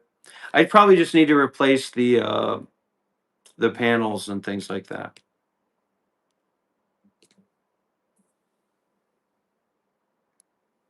I don't need to find a new file because we're at 92% in And that's the other thing that people don't get about me. I don't have a 25 megabytes per second. I don't just go somewhere and say, okay, I'm going to live here. I'm going to stay here for a while. So if there's a 20 megabyte connection, I'll make it work. It's 1 gigabyte upload, it's 1 gigabyte download. I started this 20 gigabyte file download an hour or two ago. We're at 92%. How about Treasure Planet tonight? How about a 20 gigabyte Treasure Planet 4K upscale, AI upscale on an OLED 2160p Legion 7 5070 laptop? How about that?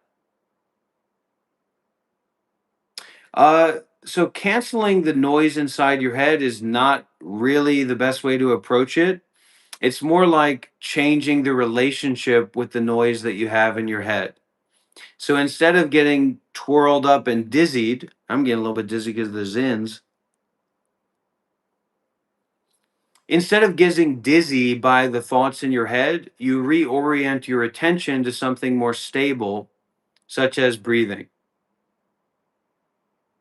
And so the thoughts may be going on in your head, but you stop energizing those thoughts and you start kind of coming into a place of balance and awareness. Meditation can be overrated as well. There is something that I'll share because Shiva was so brave to share. These are the new Sony. Is it Sony or is it? Has anybody heard about these new noise canceling headphones that are supposed to be best in class? This actually piqued my interest, but they said the noise canceling isn't the best, but the audio quality by far is the best. Best noise canceling headphones. Not the XM6s, but there's a new one that came out that's an audiophile standard, and it's like a standout model.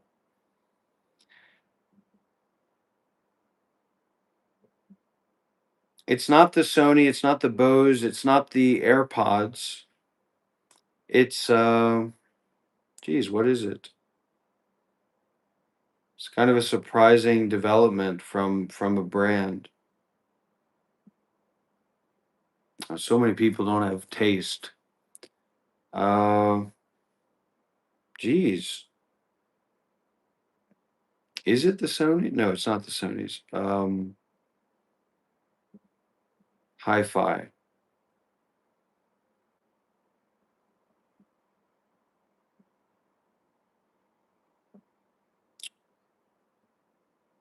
See, that's one of those things you got to write these things down.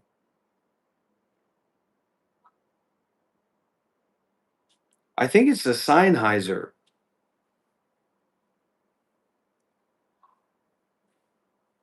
No, it's not the Sennheiser. Cold? See? Mhm. Can you see that?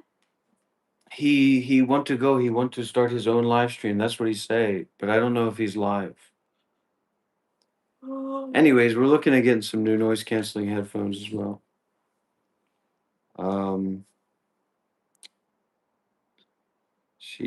Shiva Kailash Bose.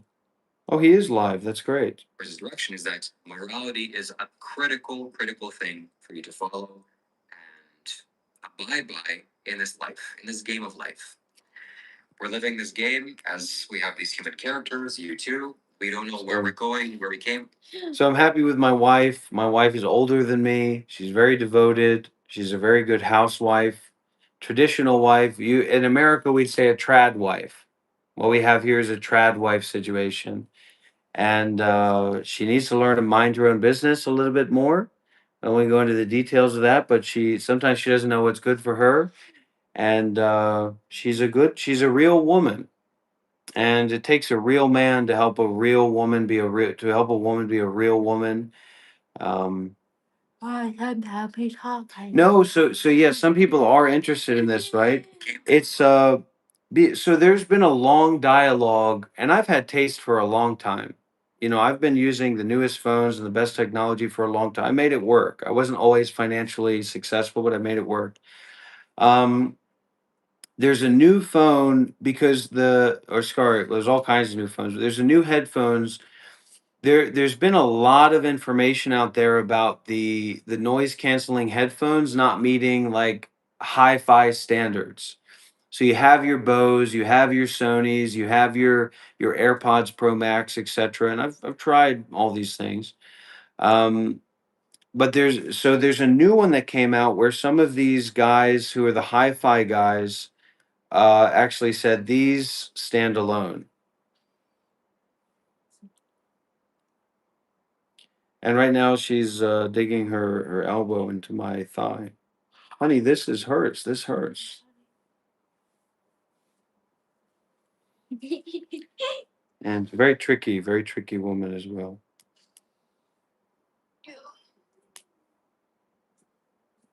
Because I want you all to know about this as well. Let me ask Gemini. I'm sure Gemini knows. Okay. So there's been some information out there about basically for a long time the noise canceling headphones have not had a quality or a depth that the hi-fi people would accept.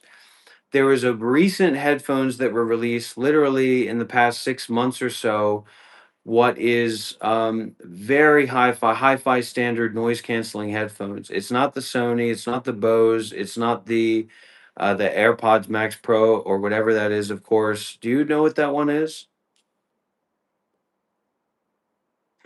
I believe you might be thinking of the Bowers and Wilkins. No, that's not correct. That's not correct. That's not correct. That's not correct. Appealing to that hi-fi crowd you mentioned, while still offering great noise cancellation. That's not correct. Look, it's not a brand. It's not one of those alternative brands. It's like a Sennheiser maybe. And I don't want to put words in your mind.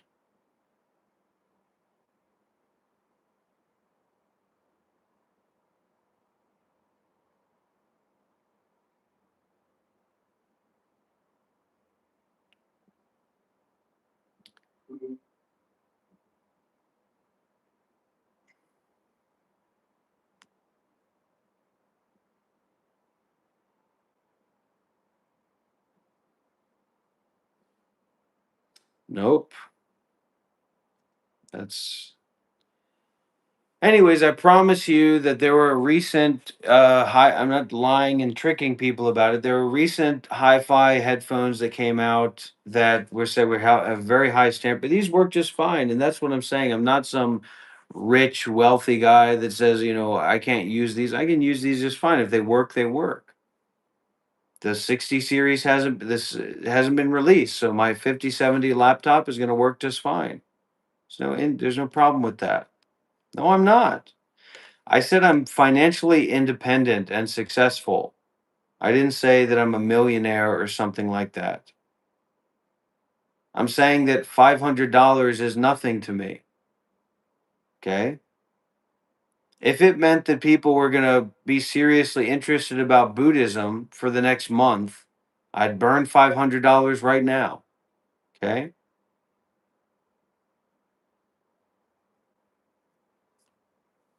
Good, Chanath. You don't need any of that stuff. You need to go and arrive where you already are, okay? And go for a walk in the snow or whatever.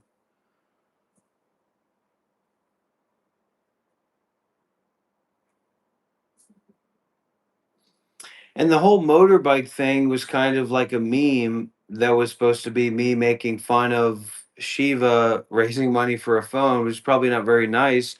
And then it happened. It turned out to happen, and I got pulled in the excitement, fundraising, that kind of thing. But if I want a motorbike, I'll go buy a motorbike. I'll buy a Tech Max 300. I'll buy an NMAX 155. Give me a break. I'll go and buy an NMAX 300. No problem. Yeah, of course. GTA 6, of course. There's nothing wrong with that. You can have all the nice things in the world, but your mind is still weak and not peaceful and not free from suffering. We are getting it. We're getting it. The GoFundMe, they did all of it. I'm just working on doing the paperwork and things like that. So meditation can be overrated in not being informed by wisdom, not understanding the wisdom element of meditation. So, meditation is a way for you to, there's basically two kinds of meditation, samatha and vipassana.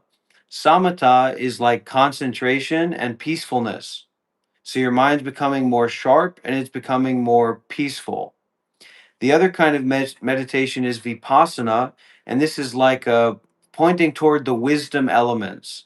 So, like impermanence, vipassana of awareness of impermanence, of sensations and thoughts and phenomena. So, regardless of if you're very peaceful or you have very strong meditation or your mind is very concentrated, that's not going to change the way that reality is. In reality, there's already no such thing as separation, it's arbitrary distinction, like the separation between the atoms in your hand.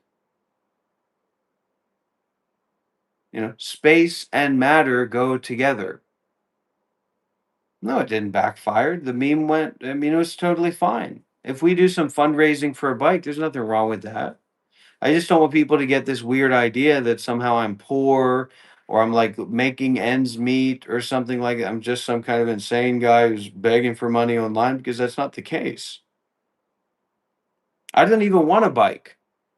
What do I want a bike for? I barely leave my house. I do my live streams. My wife cooks. We go for walks, go swimming or something. And I'd like to go out more and do different things. I don't want a bike that I've got to carry around with me now, but I said, sure, we'll do that. It's a good idea. And for the long term, it can be useful. And I like riding a bike around. So there's this way of doing meditation where basically you're making yourself feel more comfortable, but you're not developing much wisdom. Like I said, Lazal, I'm totally financially independent.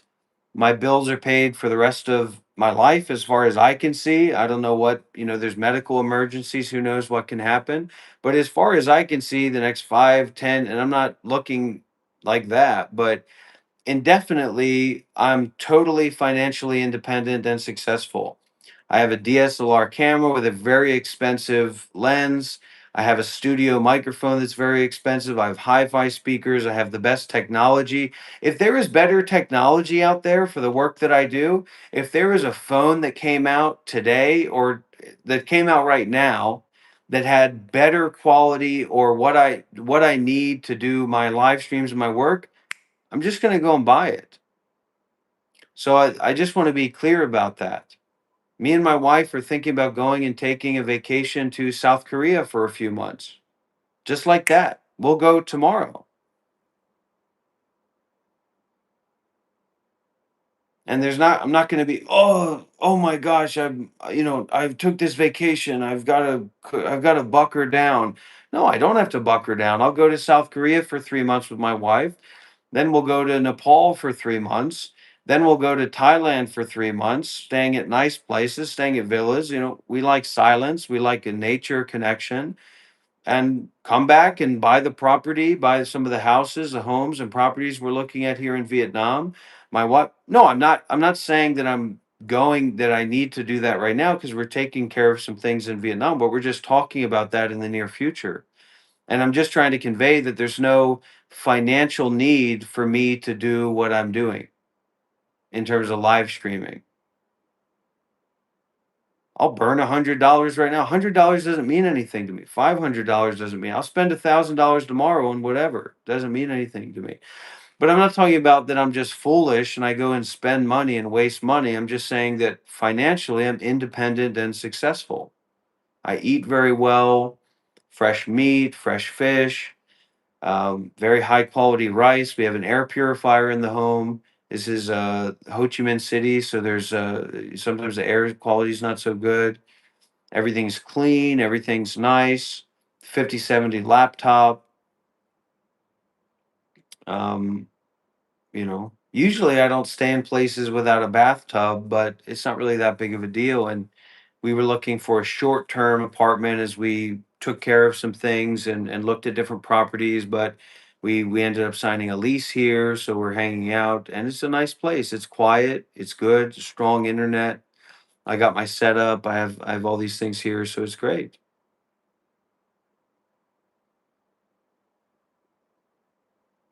Oh, that's great. House of Mirrors. That's wonderful.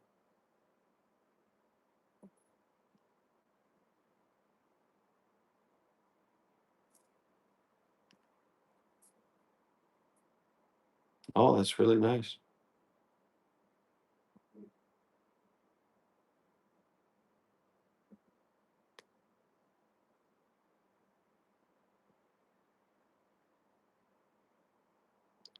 There's a guy who does hi-fi reviews named like Crux or something, or Critical with a K. Critical Hi-Fi. Is that it?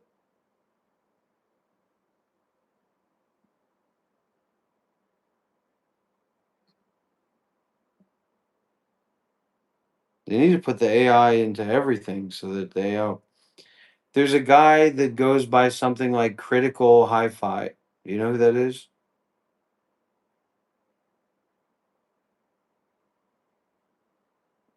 Crinical. His name is Crinical. Okay, I think he talked about these headphones. This is the guy for headphones, is Crinical. I'm not so much into the in-ear monitors. Yeah, okay, here it is. Sennheiser. Viewers of this lovely channel would know that when it comes to premium wireless headphones, I am not the biggest fan. Back in the ancient year of 2020, I reviewed the very hyped AirPods Max, which I thought was just okay, but nothing actually of value. Much more recently, I of course talked about the new Sony WH-1000X M6, and I of course panned it for being an absolute mud cannon, just like its predecessors. Both have also been a long-standing member of the Big Three, and their latest headphones being the QC Ultra second generation. I thought they sounded alright, but at the end of the day, I don't think that it was also anything mind-blowing. And even Sennheiser themselves, falling outside of the Big Three, but still remaining probably, I would say, top 5, maybe top 7 in the world in terms of premium wireless headphones. They had their own momentum for wireless, which I thought was also fairly disappointing, which is why I didn't really talk about it at all. And the trend just keeps continuing on and on and on. Wireless headphones from brands like Bose, Wouldn't lie. or Bang I & wouldn't Olufsen, lie. or anything with an ampersand on it, all of them just sounded either bad or just simply okay. Nothing really gave me the impression that these were audio devices first. That is until very recently. You've all seen the title, you know exactly what I'm about to say, but I'm gonna say it anyways. This is the Sennheiser HDB 630. The Sennheiser This is the best sounding premium wireless headphones of today. of That's today. what I'm assuming that all of you know. That's hard. That's a hard thing to say. This guy is the hi-fi guy. So Sennheiser HDB 630. Yeah. I think I can get them here in Vietnam. It's just that these work fine, and I'm not using these kind of things all the time, but for the next, when these do get too long in the tooth, then sure, we'll just go and buy it like it's nothing. I don't care if it's $500 or $600, whatever. Well, dear friends, it's been a long day. It's been a lot of live streaming today, huh? So, because it's funny, right? This group of people get this idea about you, that group of people get that idea about you. So now you have to clear up this idea by getting rid of that idea, and then you have to clear up that idea by getting rid of this idea. And look, we all got to eat. So don't get that twisted. Everybody's got to eat or they'll die. You want to have energy to do your dharma practice or whatever it is that you like to do in your life. Okay, thank you, Hobo.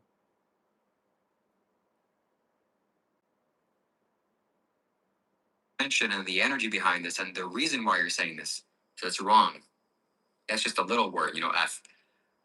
There's much harsher words, and using harsh language to communicate to speak, it hurts others. It's painful to hear. The Buddha said it's not kind to the senses. It's not pleasant. So if you have an intention to hurt other people's senses or to have an effect that's uncomfortable, that's already bad karma. That's already you're making the fruits for pain. That's why you should not use harsh words, harsh speech. You should use gentle words, gentle speech. That's exactly what the Buddha said, is be gentle with your words, be gentle with your speech. So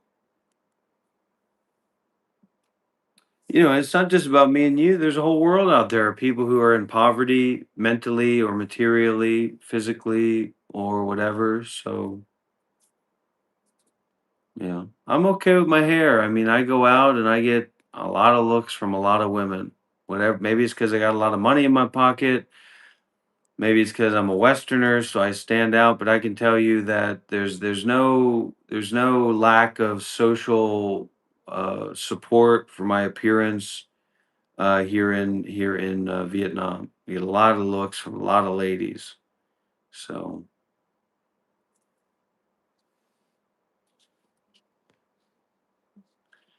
all right, everybody. Well, I think that there's only so much juice in every orange. There's only so much juice in every orange, and this has been a great experience. Truly, today it's been great, but I don't know what else can really be done today. I don't know what else I have to give. If you want to buy them for me, John Carroll, I'm happy to help you out with that. And I'm not that much into hi-fi. I just appreciate, you know, fidelity and that kind of thing.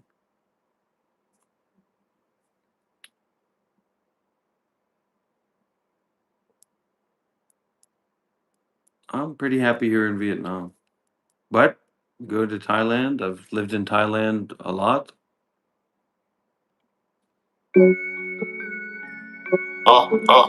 Fish. I got shit on the niggas. Little baby with pop.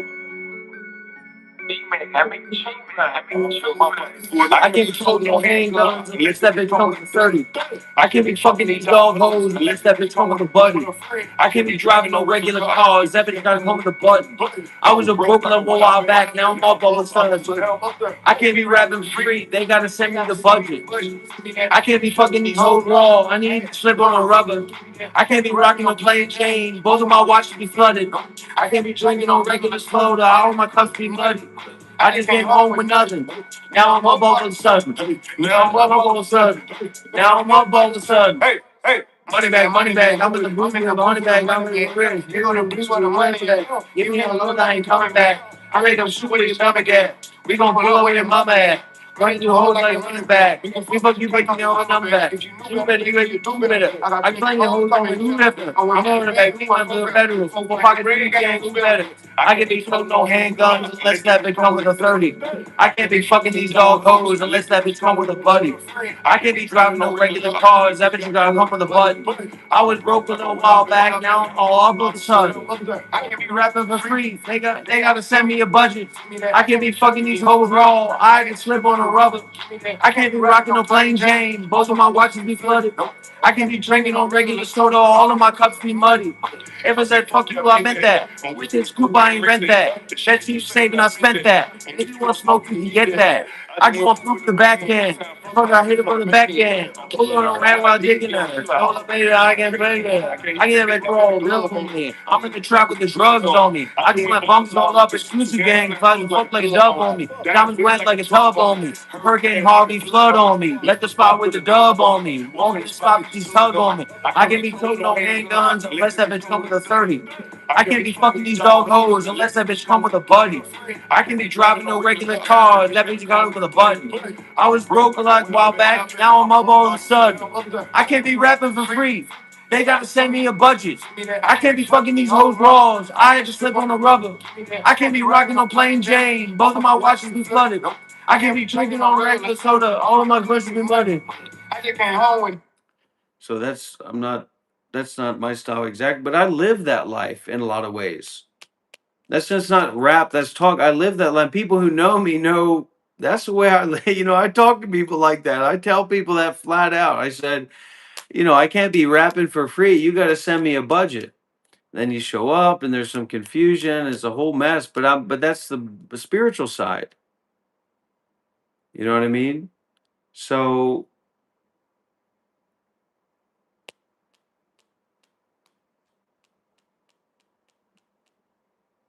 it's a learning process. But people out there that think like every person fits in a similar box are just stupid people that aren't well traveled, that aren't well cultured, that have a very limited, egoic, kind of stupid, dumb perspective. And they're very limited in terms of the kind of relationships that they have with people. And if they go to South Korea, they're going to be seen as a freak everywhere they go.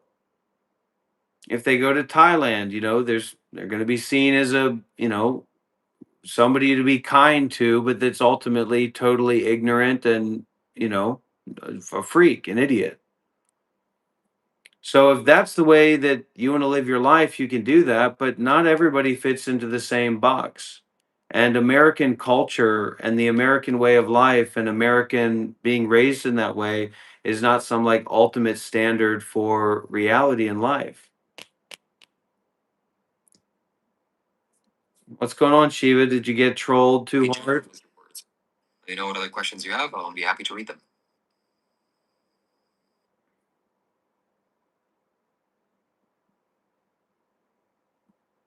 Do I want to join your stream?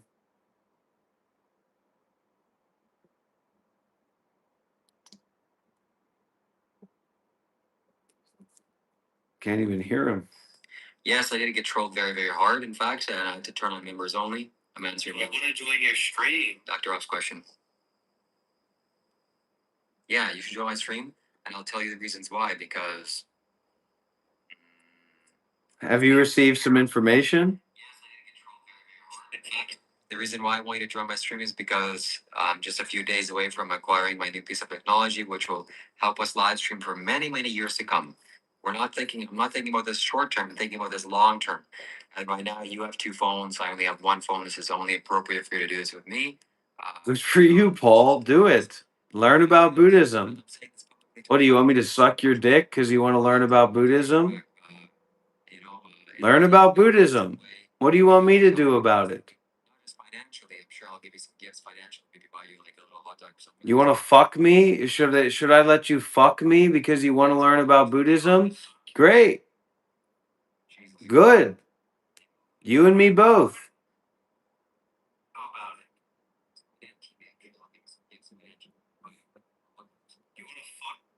Jesus.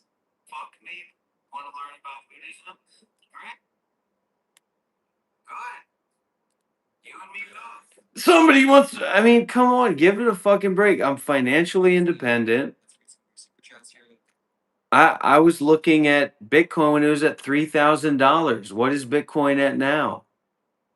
So give it a rest. Give your bullshit a rest. I don't do this for money. I certainly don't do this to create some kind of weird ego dynamic with disgusting, like American people that are scrolling on YouTube shorts.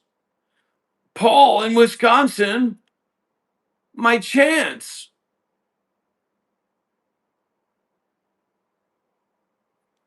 No, look, everybody's got to eat. If somebody wants to pay for my sushi tomorrow, I have no problem with that. Just because I have money doesn't mean that I don't value people giving me money. But there's no need for money. I don't have to work in my life to pay my bills. And I'm not talking about I've got some trailer park piece of garbage place with piss stains and dirty carpet and fucking cat shit everywhere. I'm eating salmon. I'm enjoying a 1 gigabyte upload download internet. I'm enjoying my DSLR camera. I'm enjoying my top of the line laptop. I'm enjoying my hi-fi speakers. I'm enjoying my top of the line, tablet and phone, multiple phones.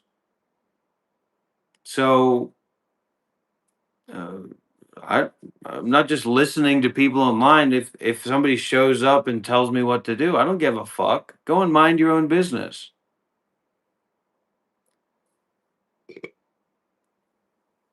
Get your head out of your ass.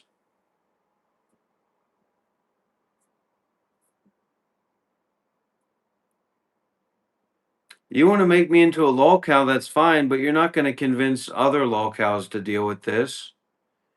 And I don't even know if I'm willing to platform other lolcows on this channel. I'd be willing to talk to some of these guys, try to help them out, try to give them some advice.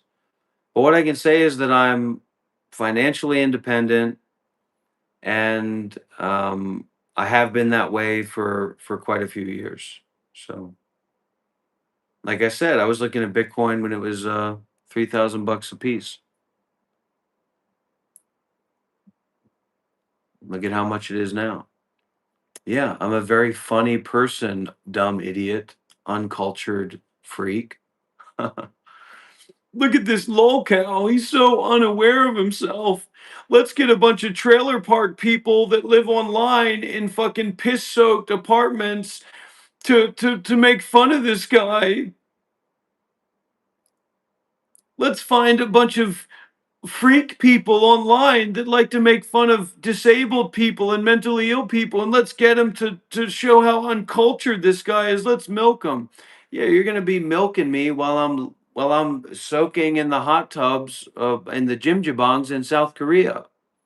Going visiting my teacher. Me and my wife. That's why we'd go on the vacation in South Korea, because I have a very important teacher who's a Korean Zen master that's a hermit. So he has a mountain hermitage and it's just this beautiful area in South Korea. So you and your lolcows can, milk yourselves to how mentally ill I am and how out of touch I am.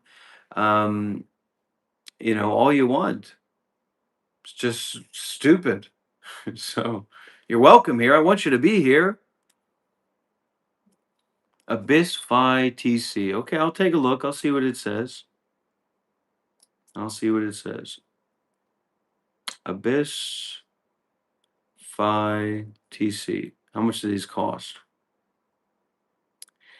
I don't care about planar magnetic headphones, John Carroll. Okay, that's not my. I don't listen to a lot of music. That's why I have the speakers so we can listen to music together.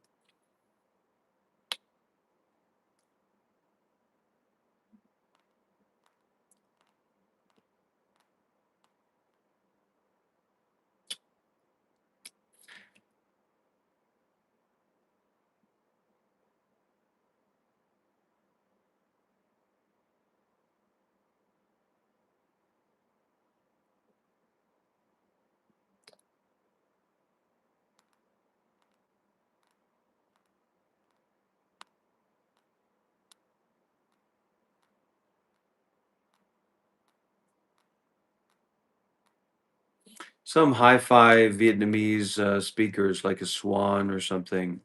Anyways, they're supposed to be good. I did my research.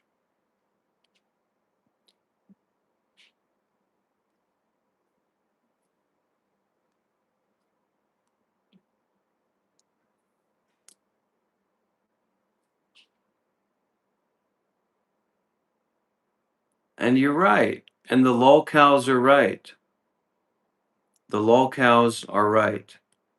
I need to get in shape. I do. I need to lose weight. I need to hit the gym. I need to increase my cardiovascular health. That's 100% for sure.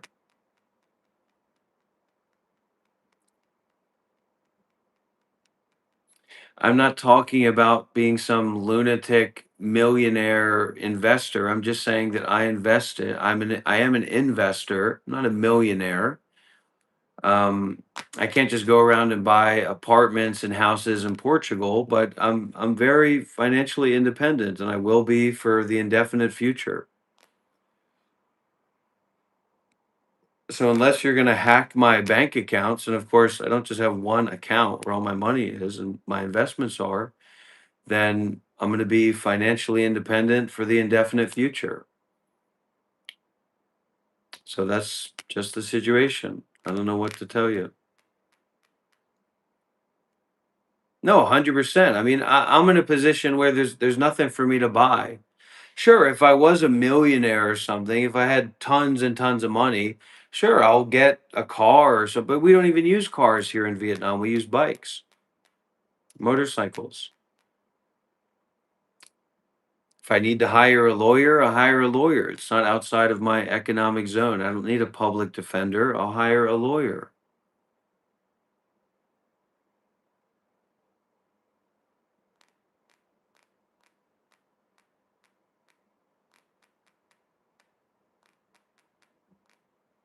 I don't think kratom is big in Vietnam. I've had a bunch of kratom in my past at times, not a lot, but they have kratom in Thailand. You can go and get like kratom juice, and that stuff is good. But that's strong. It'll put you out. That stuff will put you out for sure. Yeah, it's nice. It's nice to ride a bike. I'm getting a bike soon, so.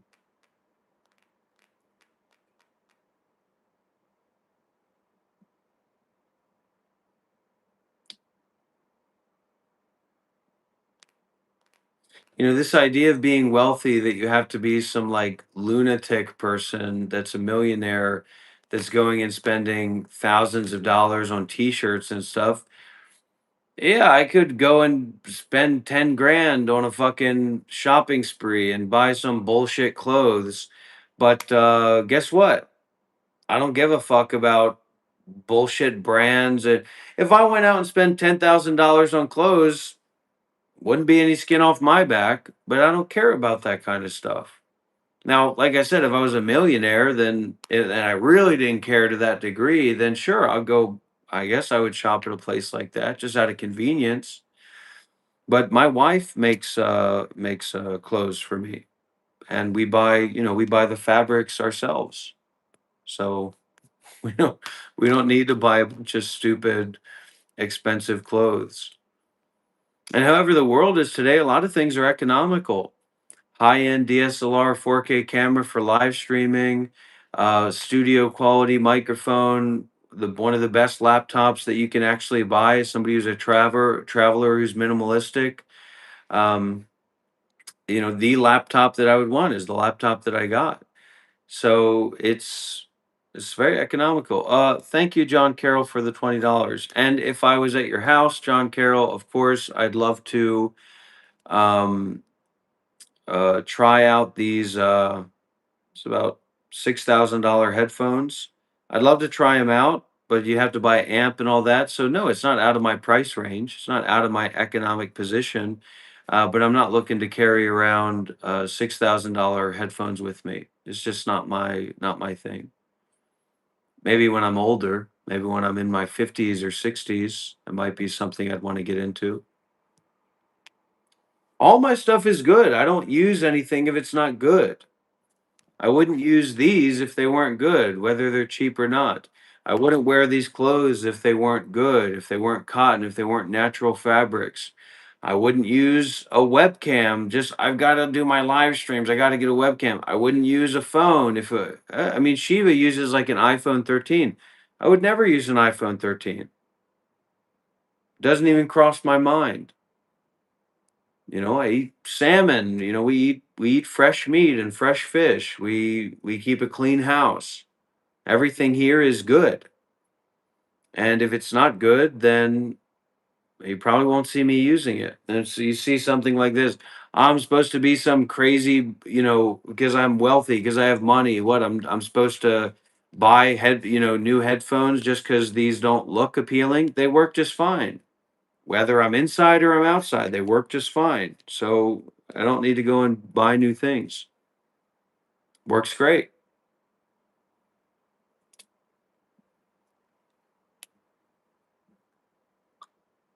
I'm not trying to brag. I'm just trying to make it clear that this is not something that I do for money. And no, I'm not going to fill out a financial disclosure form for a bunch of trolls and confused people about how much money I have. I I was looking at Bitcoin when, it was at $3,000 and I had money in my pocket. I'll put it that way. So I'm definitely not in need of money. If I didn't make any money for the next 10 years, probably be completely fine.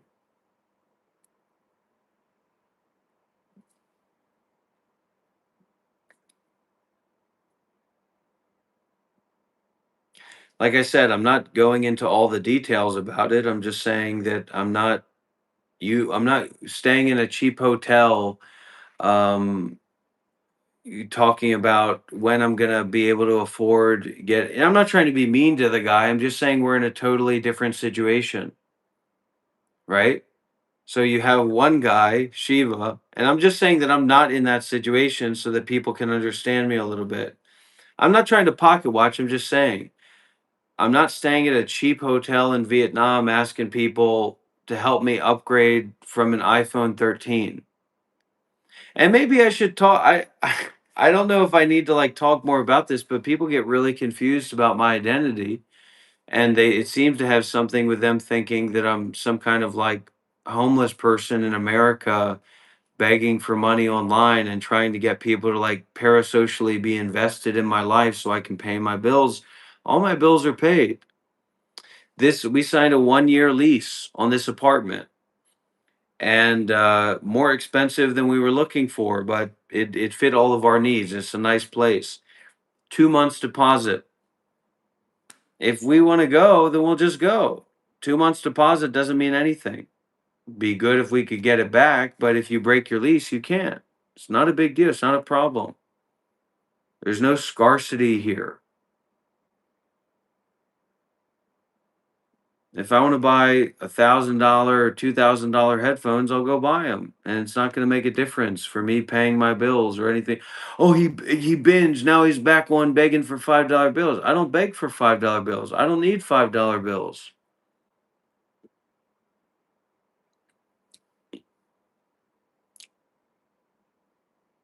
Talk about getting. I've talked a lot about. Hey, somebody donate so I can get a gold chain. I don't want a gold chain. If somebody wants to get me a gold chain, sweet. If I wanted one, I'd go and get one. If it's $10,000, it's gold. It retains its value. It's an investment.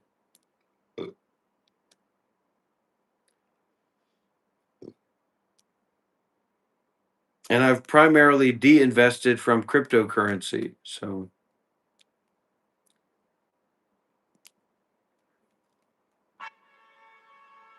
all of the investments that I have in cryptocurrency have been sold.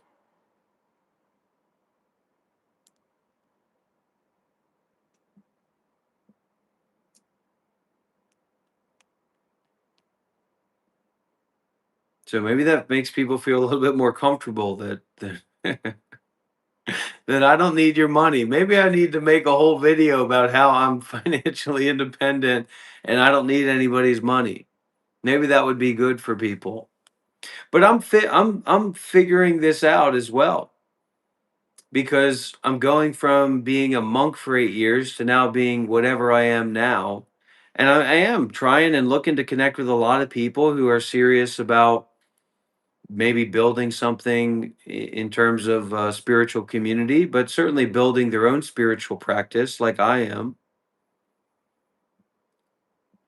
And like I said, I'm not claiming to be a millionaire or something. I'm just saying that I don't have to worry about my bills. I can't imagine worrying about paying bills.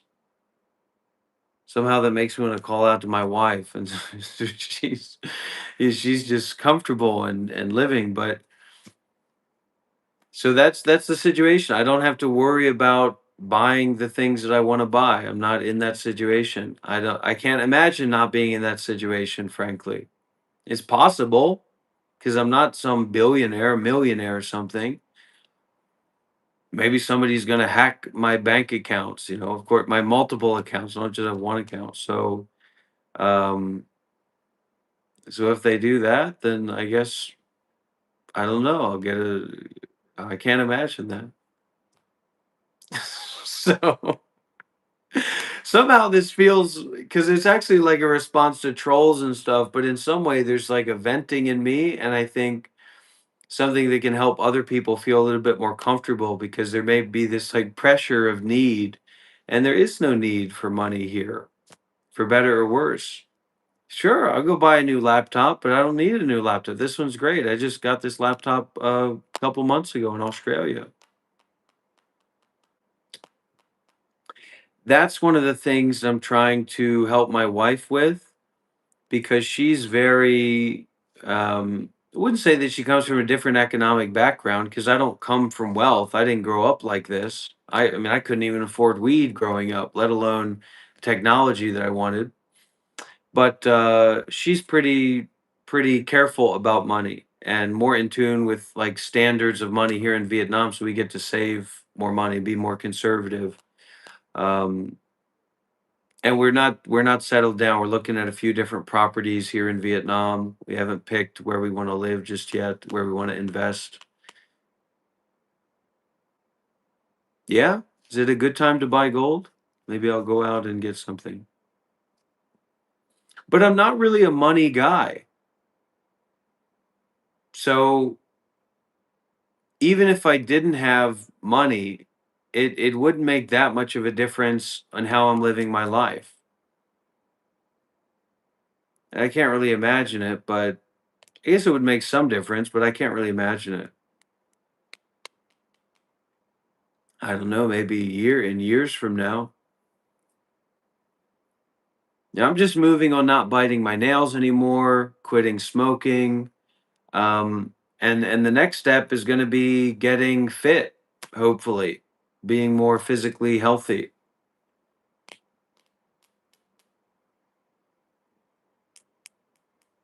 So that's a deep process. But financially, I'm very healthy. I'll put that out there. I need to make a short video. Because people, I mean, if they think you're weak in some aspect, it gives them like a justification to bully you or fuck with you or mess with you.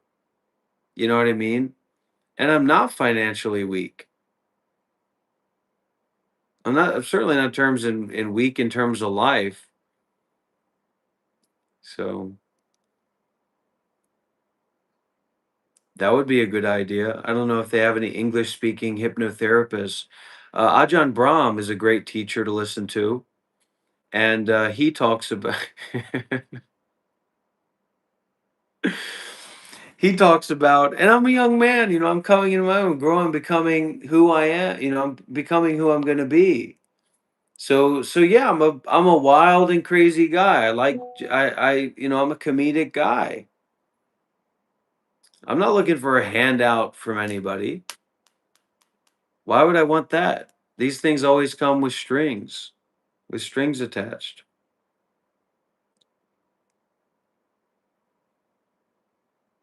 And what's that song? There might be strings on some of your mugs, but there ain't no strings on me.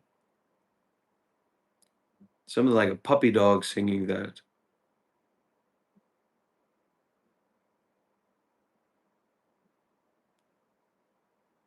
No, and I'd like to build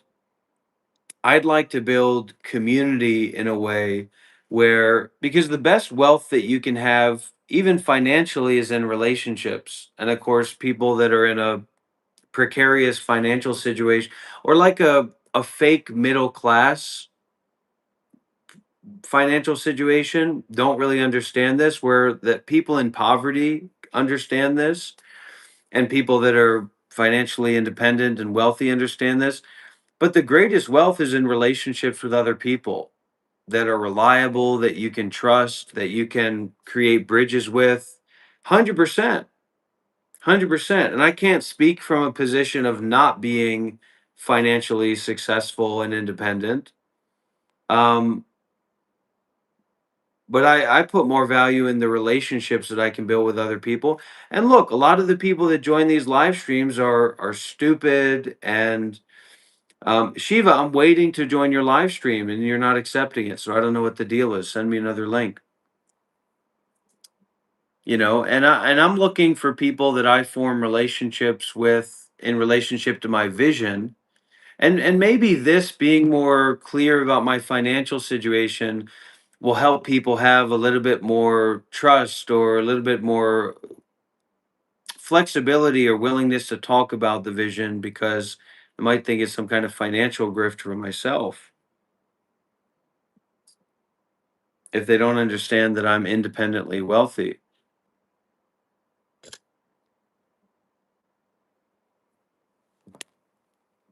Shiva 100% needs money. He can't even afford a phone. He has an iPhone 13. So, okay, so hello and welcome to everyone on the Shiva Kailash live stream.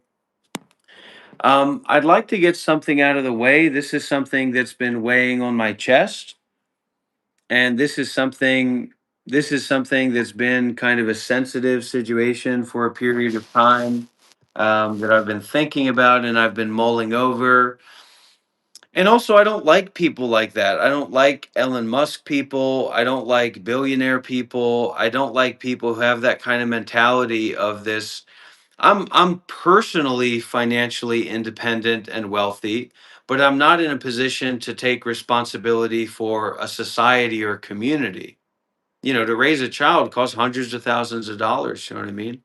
So I don't have a high mind or a high respect towards people like that. I think that it's pretty messed up the way that they live their lives and like super yachts and stuff like that.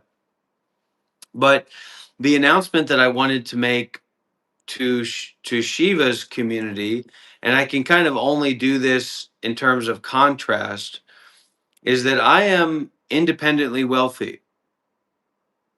I am financially successful. And we can go into the different elements and aspects of this, but I just want to be very clear that me and Shiva are in an entirely different tax bracket.